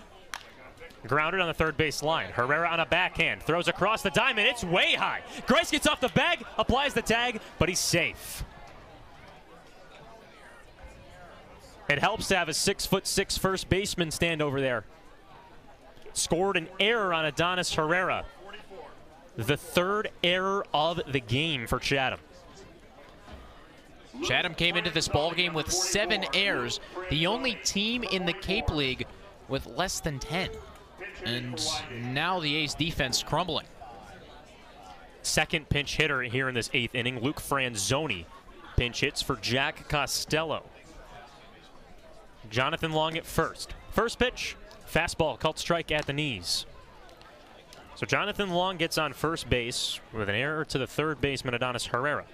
Luke Franzoni's the pinch hitter in the right-handed box. 1-0-1. Fastball called strike on the outside corner. Same spot. Count goes to 0-2. Franzoni had a monster season at Xavier this year. 29 home runs set the season record. Peterson comes set. 0-2. Fouled back, but it falls out of Temez's glove. Oh no, I guess it's strike 3. Sounded as if it was a foul tip. The left fielder, number 11, I guess the umps, the umps just want to get this game moving. So a strikeout swinging for Luke Franzoni. That was the first out of the inning. And now in stands Jordan Thompson, the LSU right fielder. 2 for 3 today with 2 RBI singles. First pitch, fastball misses low, inside, 1-0. Jordan Thompson had a single in the second and a single in the sixth, putting a good impression on his head coach, Jay Johnson, who's in attendance today. Jay Johnson should only come to YD Chatham games. 1-0. Fastball misses high and inside, 2-0. Check over at first for a check swing, but no swing, says Jeff Merzel. Now, Thompson has 4 Cape League hits and now 7 RBIs. 6 of his RBIs and half of his hits, well, 3/4 of his hits, scratch that, have come against the A's. 2-0. Grounded to the left side. Brown on a backhand. Throws on the run. Gets him out. Wow. Marcus Brown fielded the baseball in the hole. Threw over to Caden Grice at first base to retire Jordan Thompson for out number 2. Brown makes it look so smooth. And keep in mind, his right hand is wrapped up with protective bandages after he was hit by a pitch yesterday. But that throw was right on a line. First pitch to Homer Bush, grounded up the middle. The second baseman Daly with his first fielding play. Throws over to Caden Grice, and that ends the inning. Jonathan Long, the first hitter at the dish, got on with an error, but then a 1-2-3 inning, aided by the Chatham A's middle infield. Bottom of the 8th coming up next. Chatham with a lot of work to do. The Red Sox lead 8-1 on the Cape Cod Baseball Network. Chatham on TRZ, Cape Cod.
Bottom of the 8th inning here at Veterans Field.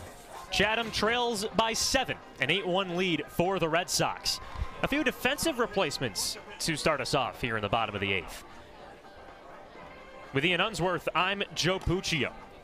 Luke Franzoni was the pinch hitter, second pitch hitter of the inning. He is at first base. Caden Connor moves from first base to right field. And Gunnar Gouldsmith is the new left fielder. And we've got a Chatham Barzin called to the bullpen. Baden Root, right-handed pitcher from Oklahoma State. Go figure. Hometown of Kokomo, Indiana. He's 6'2", 216. This is his 3rd appearance of the season. Hasn't allowed a run in either of the first 2. He's gone an inning in both prior showings. He works from the windup against Guy Garibay. First pitch. Fastball at 91 misses away, 1-0. Garibay, a left-handed hitting left fielder. 1 for 2 today. Had a solo bomb in the second. The only run for Chatham today. 1-0 from Root. Fastball. Called strike on the inside corner, 1-1. How about this? Caden Grice warmed up in the bullpen during the bottom of the 7th inning. Wonder if we'll see him going into the top half with Chatham trailing by 7. Root's 1-1. Off speed, misses inside, 2-1. Braden Root, the oldest player on the YD Red Sox this season. Born October 27th, 1998. 2-1. Fastball. Called strike on the outside corner, 2-2. The oldest player I've seen in this Cape League was Cam Hill, who played on opening day for Catuit. He was born in November of '97. The wild world of transfer portals and eligibility. 2-2. Fastball at 92, misses away, count runs full. And his teammate on the Kettleers, Cam Collier, is 17. Skipped his final year of high school to play at Chipola and then play in the Cape. And he's going to go top 15 in the draft. 3-2. Popped foul over the press box. And there's a few players that were born in 2002. It's almost a 4-year difference between the oldest and youngest players on this team. So potentially Root could have been graduating high school while some of these guys were getting to high school. Another full count offering. Fastball drilled to right center field. Running over Connor. Called off by the center fielder. Bush makes the catch at the warning track. Garibay with another ride to right center field, but this time lands in Homer Bush's glove for out number 1. Oh, and then YD overthrows the throw around. Carrick sailed it over Jordan Thompson's head. Almost hit Randy Whistler over there at third base. So how come YD's overthrows don't happen when there's runners on, yet all of Chatham's overthrows happen and runs are scored off of them? That's 3 errors for the A's today. Here's the first at bat for Mitchell Daly. He was a defensive replacement for Rock Riggio in the 7th. First Cape League at bat, first pitch. Slider catches the outside corner, 0-1. Mitchell Daly this season with Texas, a .237 hitter with 4 home runs and 37 RBIs, played in 67 games for the Longhorns. He's a right-handed hitter, has the bat above his right shoulder. 0-1. Rather, the 1-0 misses low and away, 2-0. Daly had a great freshman season at Texas. He was Big 12 All-Freshman team after hitting .316 and having an OPS of over .820. Mitchell Daly with quite an incredible backstory with the military. The 1-1 misses low and away, ball 2. His father, Edward, is a 4-star general in the United States Army. His mother, Kathy, played volleyball at Army West Point.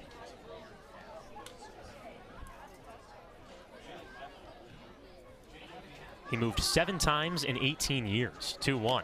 Cut on and missed. Daly can't catch up to the heater. 2-2. He says that he honed his baseball skills as he moved across the globe to places like Korea and Italy. Baseball was one of the ways that he made friends at each of his new stops. 2-2 pitch. Slider called strike 3. Mitchell Daly caught looking in his first Cape League at-bat, and that's the second out of the inning. 12 strikeout for the Chatham hitters. But now 3 games in a row with double digits, right? Yeah, Mitchell Daly, hopefully a bat that can change things, change the mojo at least for Chatham. 2 up, 2 down in the bottom of the 8th. Here's Jake DeLeo, right-handed hitting center fielder. Root works from the windup. Fastball misses way high. Jake DeLeo 0 for 3 today. Flied out twice to center and grounded out to short in his last at-bat. Root gets the sign, deals 0-1. Fastball paints the outside corner, 0-2. DeLeo didn't play yesterday against Orleans. Was 0 for 4 with 2 Ks in his last game in Brewster. He stands in the righty box. 1-1, grounded down the third baseline, foul. Home plate umpire Jeff Kinney asks for 5 baseballs from the Chatham ball boys. They search for loose baseballs behind Tom Holliday outside of Chatham's dugout. Counts at 1-2 with 2 gone. YD with an 8-1 lead.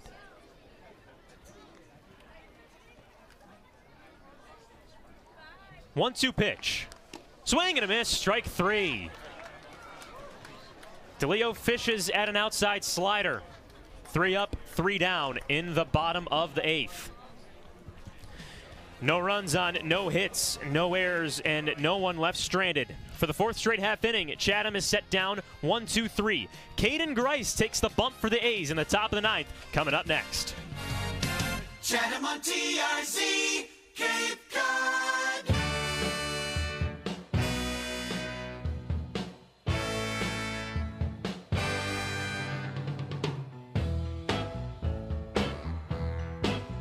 I'm gonna wait till the midnight hour. That's when my love comes tumbling down. I'm gonna wait till the midnight hour when there's no one else around.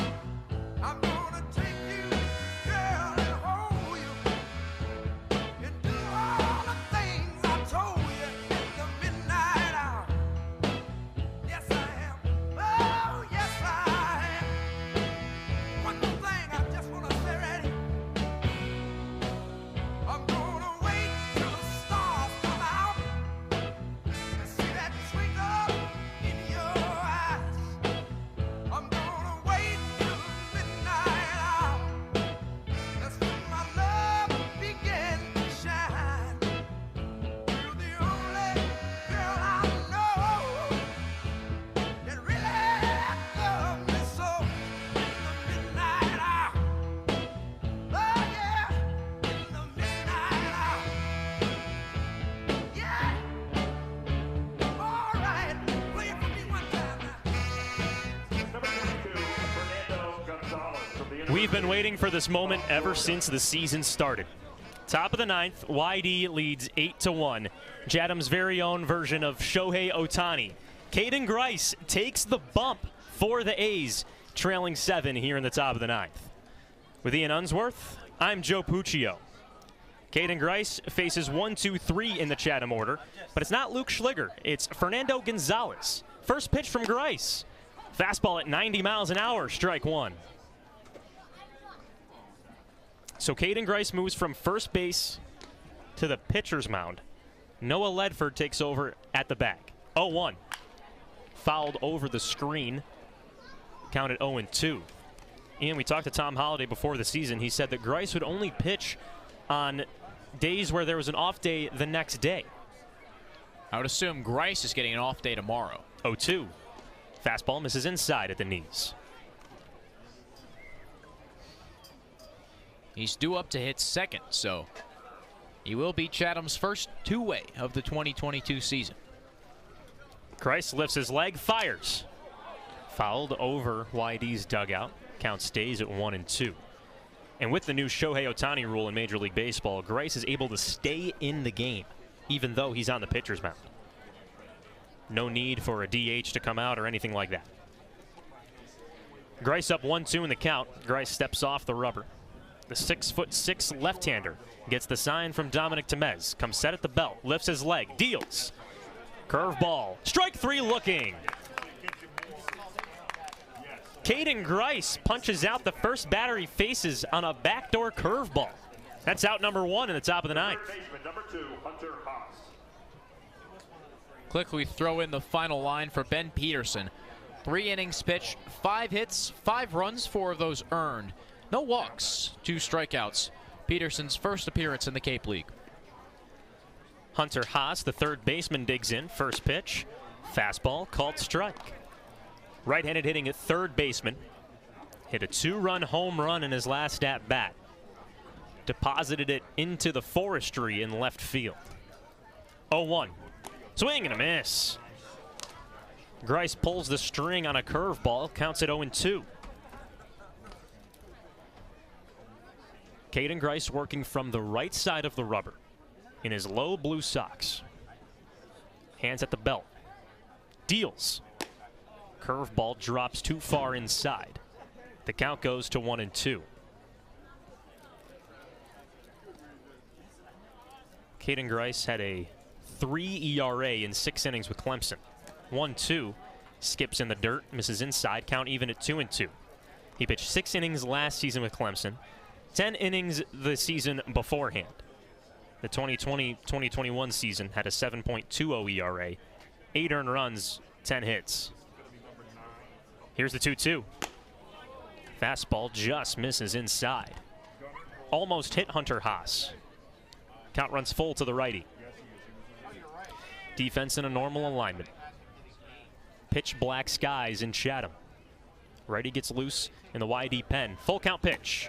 This is low and inside, ball 4. Hunter Haas, first base runner in this top of the 9th. And the first time we'll see Caden Grice work from the stretch. The first time we'll see Gunnar Goldsmith hit for YD. So Chatham getting looks from Caden Grice, Mitchell Daly, YD doing the same with some of their bench players. Grice from the stretch, deals. Fastball, called strike on the inside corner. Gunnar Goldsmith is a right-handed hitter. Batting in the right-handed box today as a switch hitter. 5'8", native of Reno, Nevada. 0-1. Grounded foul just in front of home plate. Count goes to 0-2. Grice has a lanky over-the-top delivery, and he's driving the fastball down into the zone. He's up 0-2 in the count with a runner on first and one gone. Just looking to put some Band-Aids on a broken window. 8-1 lead for YD. Grice comes set. 0-2. Swing and a miss. Strike 3. Grice utilizes the off speed on the outside corner. Second strikeout in Grice's appearance. Number 7, Caden Connor. Blue fastballs by Goldsmith. Very effective, and Grice, with his slightly hitchy delivery, has thrown off the YD hitters. A Caden versus Caden, lefty versus lefty battle. Caden Connor digs in. First pitch. Grounded to the first baseman, Ledford. He will step on the bag himself and retire the side. No runs on no hits, no errors, and just one man left stranded. That does it for the bats for the YD Red Sox today. 8 runs on 8 hits, and they left 5 men stranded on base. Solid day for the bats, but the Red Sox are 3 outs away from win number 10 on the season. Chatham with some work to do in the bottom of the 9th. The Red Sox lead 8-1 on the Cape Cod Baseball Network. Sports Radio, play-by-play. Go A's, Chatham on GRC.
Last ups for the Chatham A's here at Veterans Field. The Anglers trail 8-1. Chatham on the verge of losing its 11th game of the season and 3rd in a row. Alongside Ian Unsworth, I'm Joe Puccio. We have a Chatham Barzin called to the bullpen and a whole lot of defensive substitutions. But the pitcher on the mound, right-hander Chris Bow from Las Vegas. First batter he faces Marcus Brown, left-handed hitting shortstop. Works from the windup. First pitch. Grounder up the middle, right back to Bow. Throws off the mound. 1 pitch, 1 out. This is Bow's 5th game of the season. He's got a 1.86 ERA, 10 strikeouts through 9 2/3. The defensive changes in this last half inning. Jordan Thompson moves to third base. Hunter Haas goes from third to second. The only players that have stayed put: Homer Bush in center, Cole Carrick at short. Actually, no, that's just 2 because Fernando Gonzalez, the new catcher in the game as well. Well, here's the pitcher, Caden Grice. First pitch fouled over the press box. The blemish on Chatham's line: 1 run, 2 hits, 3 errors. Chatham had 7 errors coming into today's game. That was the least in the league. Now they're at 10.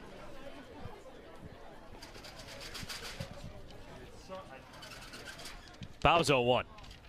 Misses away. Count goes to 1-1. Caden Grice 0 for 2 today. Had a walk in the 2nd inning. Struck out swinging in the 4th. Bow takes a deep breath on the mound. Hands come set. He fires. Line drive. Base hit into center field. What can't Caden Grice do? Pitches on the mound and drives baseballs.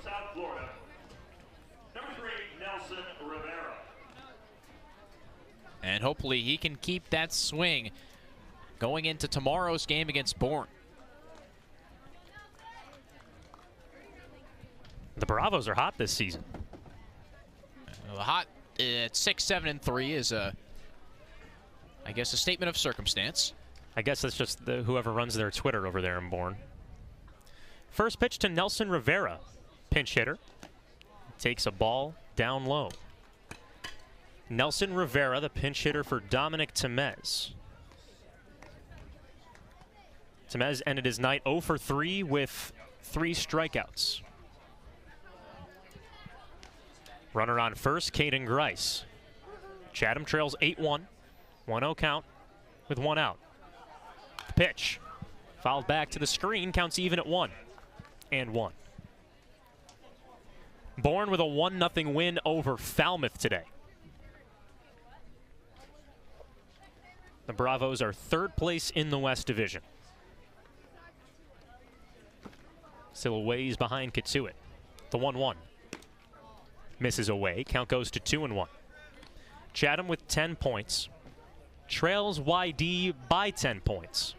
The Red Sox going for win number 10 and point 22.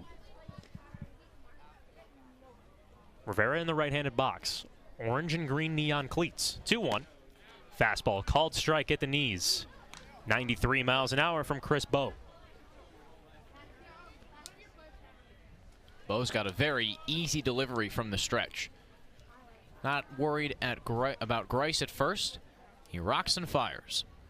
He's on the right side of the rubber. Glances towards home. Deals. Slider called. Strike 3 on the inside corner.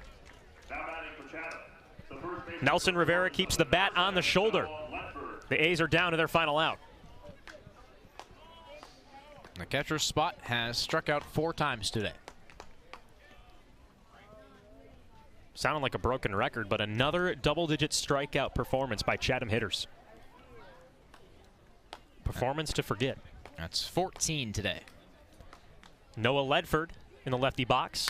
Swings at the first pitch. High fly ball. Left center field. Goldsmith camps under it and makes the grab. The ball game's over. Chatham with some defensive blunders. 3 errors on the final line propel Yarmouth-Dennis to an 8-1 win over Chatham. The Anglers lose their 3rd game in a row. The fun doesn't stop here on the Cape Cod Baseball Network. The Anglers Extra postgame show comes up in just a few minutes. Ian Unsworth will speak with an Anglers player on the field, Diamond side here at Veterans Field. We'll recap the YD win, go through the post-game highlights, and preview tomorrow's game here at Veterans Field, a 7 o'clock start against the Bourne Braves. YD with 8 runs on 8 hits. Chatham with 1 run on 3 hits. The Anglers Extra postgame show gets started next on the flip side of this break. You're listening to Chatham A's Baseball on the Cape Cod Baseball Network. Sports Radio, play-by-play. Go A's! Chatham on TRC.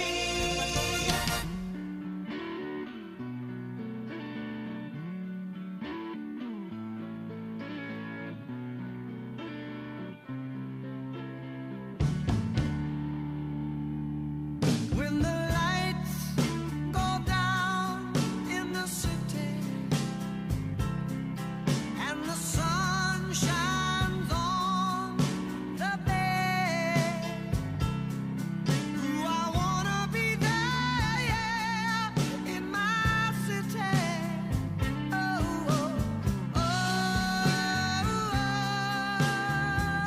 oh. So you think you're lonely? Well, my friend, I'm lonely too. I wanna get back to my city by the bay.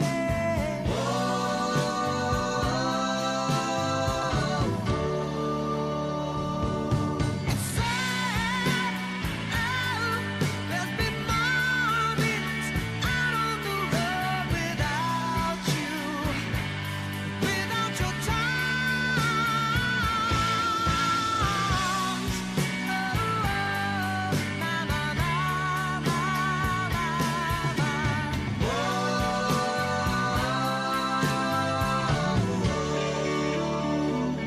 When the lights go down in the city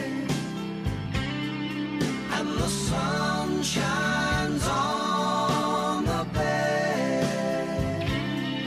ooh, I wanna be there in my city. Oh, oh, oh,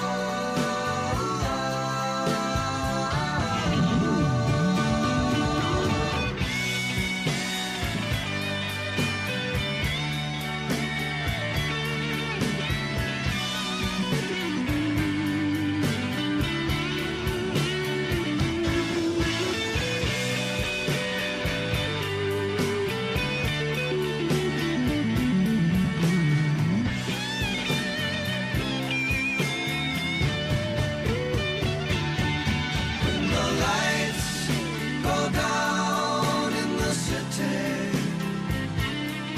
and the sun shines on the bay, ooh, I wanna be there in my city. Oh, oh,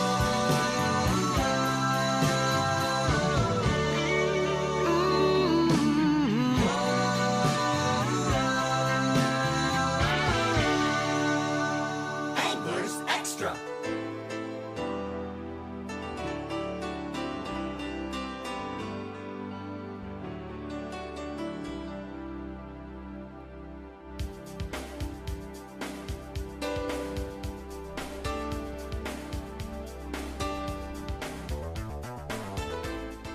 The Anglers Extra postgame show gets started here on the Cape Cod Baseball Network. The YD Red Sox, boy, an 8-1 win over the Chatham A's. 8 runs on 8 hits. The Sox left 5 runners on base. For Chatham, 1 run on 3 hits. 3 errors. 4 men stranded. 2 of those errors came from Rock Riggio. The first, well, Chris Villeman had a pickoff move towards second base, threw it back to Riggio, and then Riggio overthrew the third baseman.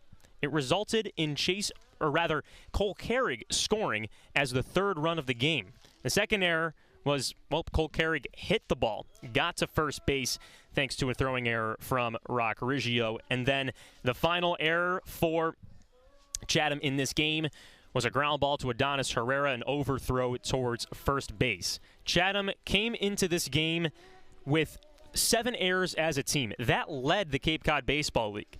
They're now at 10.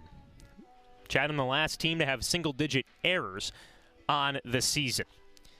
Once again, 8 runs on 8 hits, no errors, and 5 men stranded for YD.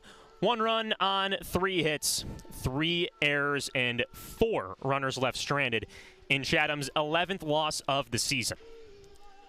They have now lost to Brewster, Orleans, and YD. All 3 of those games in a row. And the doubleheader on Sunday was a loss and a tie to Hyannis. The last time the Chatham A's have been on the winning side of baseball was the last home game, a 7-2 win over Brewster. Chatham now falls to 4-3-1 with the home record. The winning pitcher in today's ballgame, Grant Taylor for YD. He pitched 4 innings, gave up 2 hits, 1 run that was earned, 7 strikeouts, and 3 walks. The losing pitcher, Chris Villeman. 5 innings, 3 hits, 3 runs, 2 earned runs, 5 strikeouts, and no walks. I spoke to Tom Holliday before the game talking about Chris Villeman because this was his final start here in Chatham before he geared up for the MLB draft in the middle of July. And he said that Chris Villeman's stock increased by pitching here in Chatham. He had a solid Chatham season in just 3 starts, but Chris Villeman, he came in relief in his very first appearance, 2 1/3 against Catuit, gave up a hit and no runs. Started in Brewster on the 18th, gave up a hit and an earned run in 4 innings of work and 2 strikeouts, and then started against YD on the 24th, had 4 innings, 5 hits, 2 earned runs, 3 Ks, and 2 walks. Once again, the Chatham A's fall 8-1 to the YD Red Sox. The 3rd straight loss for Chatham. And that follows a doubleheader in which Chatham went 0-1-1 against the Hyannis Harbor Hawks. Taking a look at the upcoming schedule for Chatham, the A's host the Braves tomorrow at 7 p.m., born with a 1-0 win over Falmouth today. That would be the 2nd game in a row here at Veterans Field. Then on July 2nd, the A's travel to White House Field, the very first road matchup with the Harwich Mariners. That's July 2nd. And then on the 3rd and the 4th, the Orleans Firebirds take on the Chatham A's. The first game at Eldridge Park on the 3rd, and the July 4th game right here at Veterans Field. Another offensive struggle for Chatham today. 1 run on 3 hits, 4 runners left stranded. And this is coming off of a no-hitter that Orleans threw against Chatham. The A's have 1 win in the last 9 games. They didn't reach base yesterday until Marcus Brown was hit by a pitch in his right hand. I was doing the play-by-play on that. I thought that the ball had hit his elbow guard, but in fact it hit a bone in his right hand. The x-rays came back negative. Marcus Brown was good to play today, was 0 for 4 with 2 strikeouts.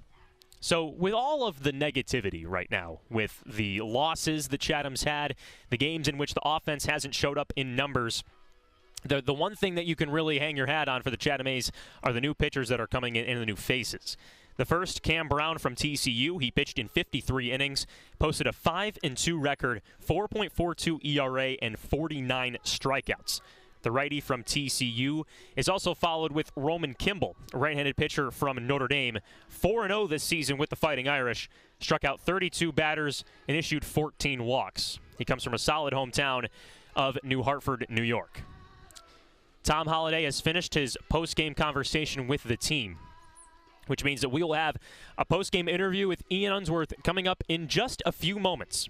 Once again, the YD Red Sox with an 8-1 win over the Chatham A's. 8 runs on 8 hits, no errors, 5 men left stranded for Yarmouth-Dennis, 1 run on 3 hits, 3 errors, and 4 men left stranded for the Chatham A's. Side for the Anglers Extra Postgame Show. Chatham falls 8-1 to YD, but the man who got that run on the board is with me. Guy Garibay, Chatham left fielder, with a solo shot. How'd it feel? Felt great. off the bat, I mean, I knew it was gone, but it was enjoyable. You know, all the fans here, it was pretty awesome. What was your approach at the plate? Just hunting fastballs. Didn't want to be late, you know, especially swinging first pitch. Just caught it out front and it went. Was your team comfortable today knowing that you guys had seen Grant Taylor before? Yeah, I mean, our approach, you know, each game it's going to change. You know, everyone here can pitch, obviously. So I mean, seeing that guy, you know, beforehand, to me, made my approach a little easier because I kind of knew what I knew what his pitches looked like, you know. And you mentioned the crowd here at Veterans Field. What was it like playing with a packed grandstand behind home plate? Oh, it's awesome. I mean, you know, no matter what, these fans, they're awesome to see, you know, and especially, you know, right after the national anthem, you're running out there, you know, to your position. There's nothing like it. Guy Garibay with a solo shot today. Chatham's only run and an 8-1 defeat to YD. Guy, thanks for the time. Of course, no problem. We'll send it back to Joe Puccio for the rest of the Anglers Extra postgame show. Guy Garibay, outfielder from Rice, was 1 for 3 today with a home run. Let's listen back to the highlights. Hey, how about that Guy Garibay home run? It was the first run that Chatham had scored in 20 innings. Yeah, that's right. Let's listen to it. First pitch to the left-handed Garibay. Driven deep right field. Running over Costello. He's at the track. Looking up. It's gone! Garibay, first pitch swinging at a fastball. Deposits it to the right field hill. Chatham cuts in. 2-1 Red Sox in the bottom of the third. Guy Garibay with his first home run of the season. A deep fly to right center field. That wasn't the only deep fly of the game. The YD Red Sox had their own opportunity to deposit baseballs into the outfield. YD with a 5-run lead, 6 on 7 hits for the Red Sox. The first pitch to Hunter Haas. He drills it deep to left field. Garibay going back. It's over his head. Gone!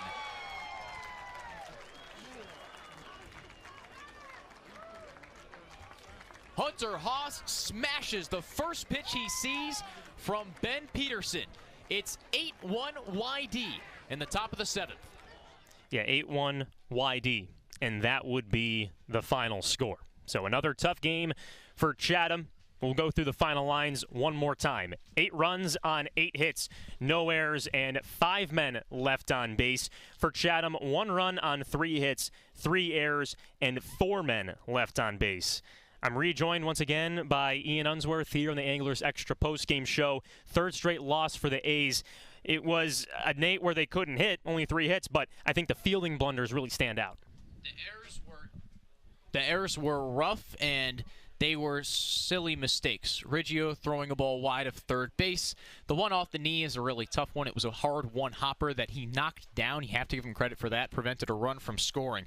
And the Herrera throw high over the first baseman's head. Sometimes those happen. But YD came out, hit the ball well, put runs up early with those 2 in the second. And Chatham, to its credit, came out aggressive. Attacked fastballs early on, hit a couple balls hard in the first 3 innings, but Guy Garibay early on was the only guy who could get one in play and over the fence. I think a bright spot for Chatham as well. 2 new arms we saw today. Ben Peterson didn't have the greatest of games. 3 innings, 5 hits, 5 runs, 2 strikeouts, and no walks. But Caden Grice came into the 9th inning, someone that we see as a 2-way player for the A's. We're not going to see him much on the mound, but he's got great potential as a pitching prospect going forward. A guy that's 6'6" and can get up to the mid-90s. Scouts love that big body, and they think he's a guy who could develop as an arm going forward. Chatham plays Bourne tomorrow, 7 p.m. here at Veterans Field. What's one key for Chatham to win? Hit the ball. That's a fair answer. That's Ian Unsworth with the hard-hitting analysis. YD, 8 runs on 8 hits, no errors, 5 men left on base. Chatham with 1 run on 3 hits, 3 errors, and 4 men left on base. As I said earlier, Chatham home tomorrow against the Bourne Braves. That's a 7 p.m. first pitch here at Veterans Field, but the Anglers Extra pregame show starts at 6:40. For Ian Unsworth, I'm Joe Puccio. We'll see you tomorrow night on the Cape Cod Baseball Network. YD takes this one 8-1.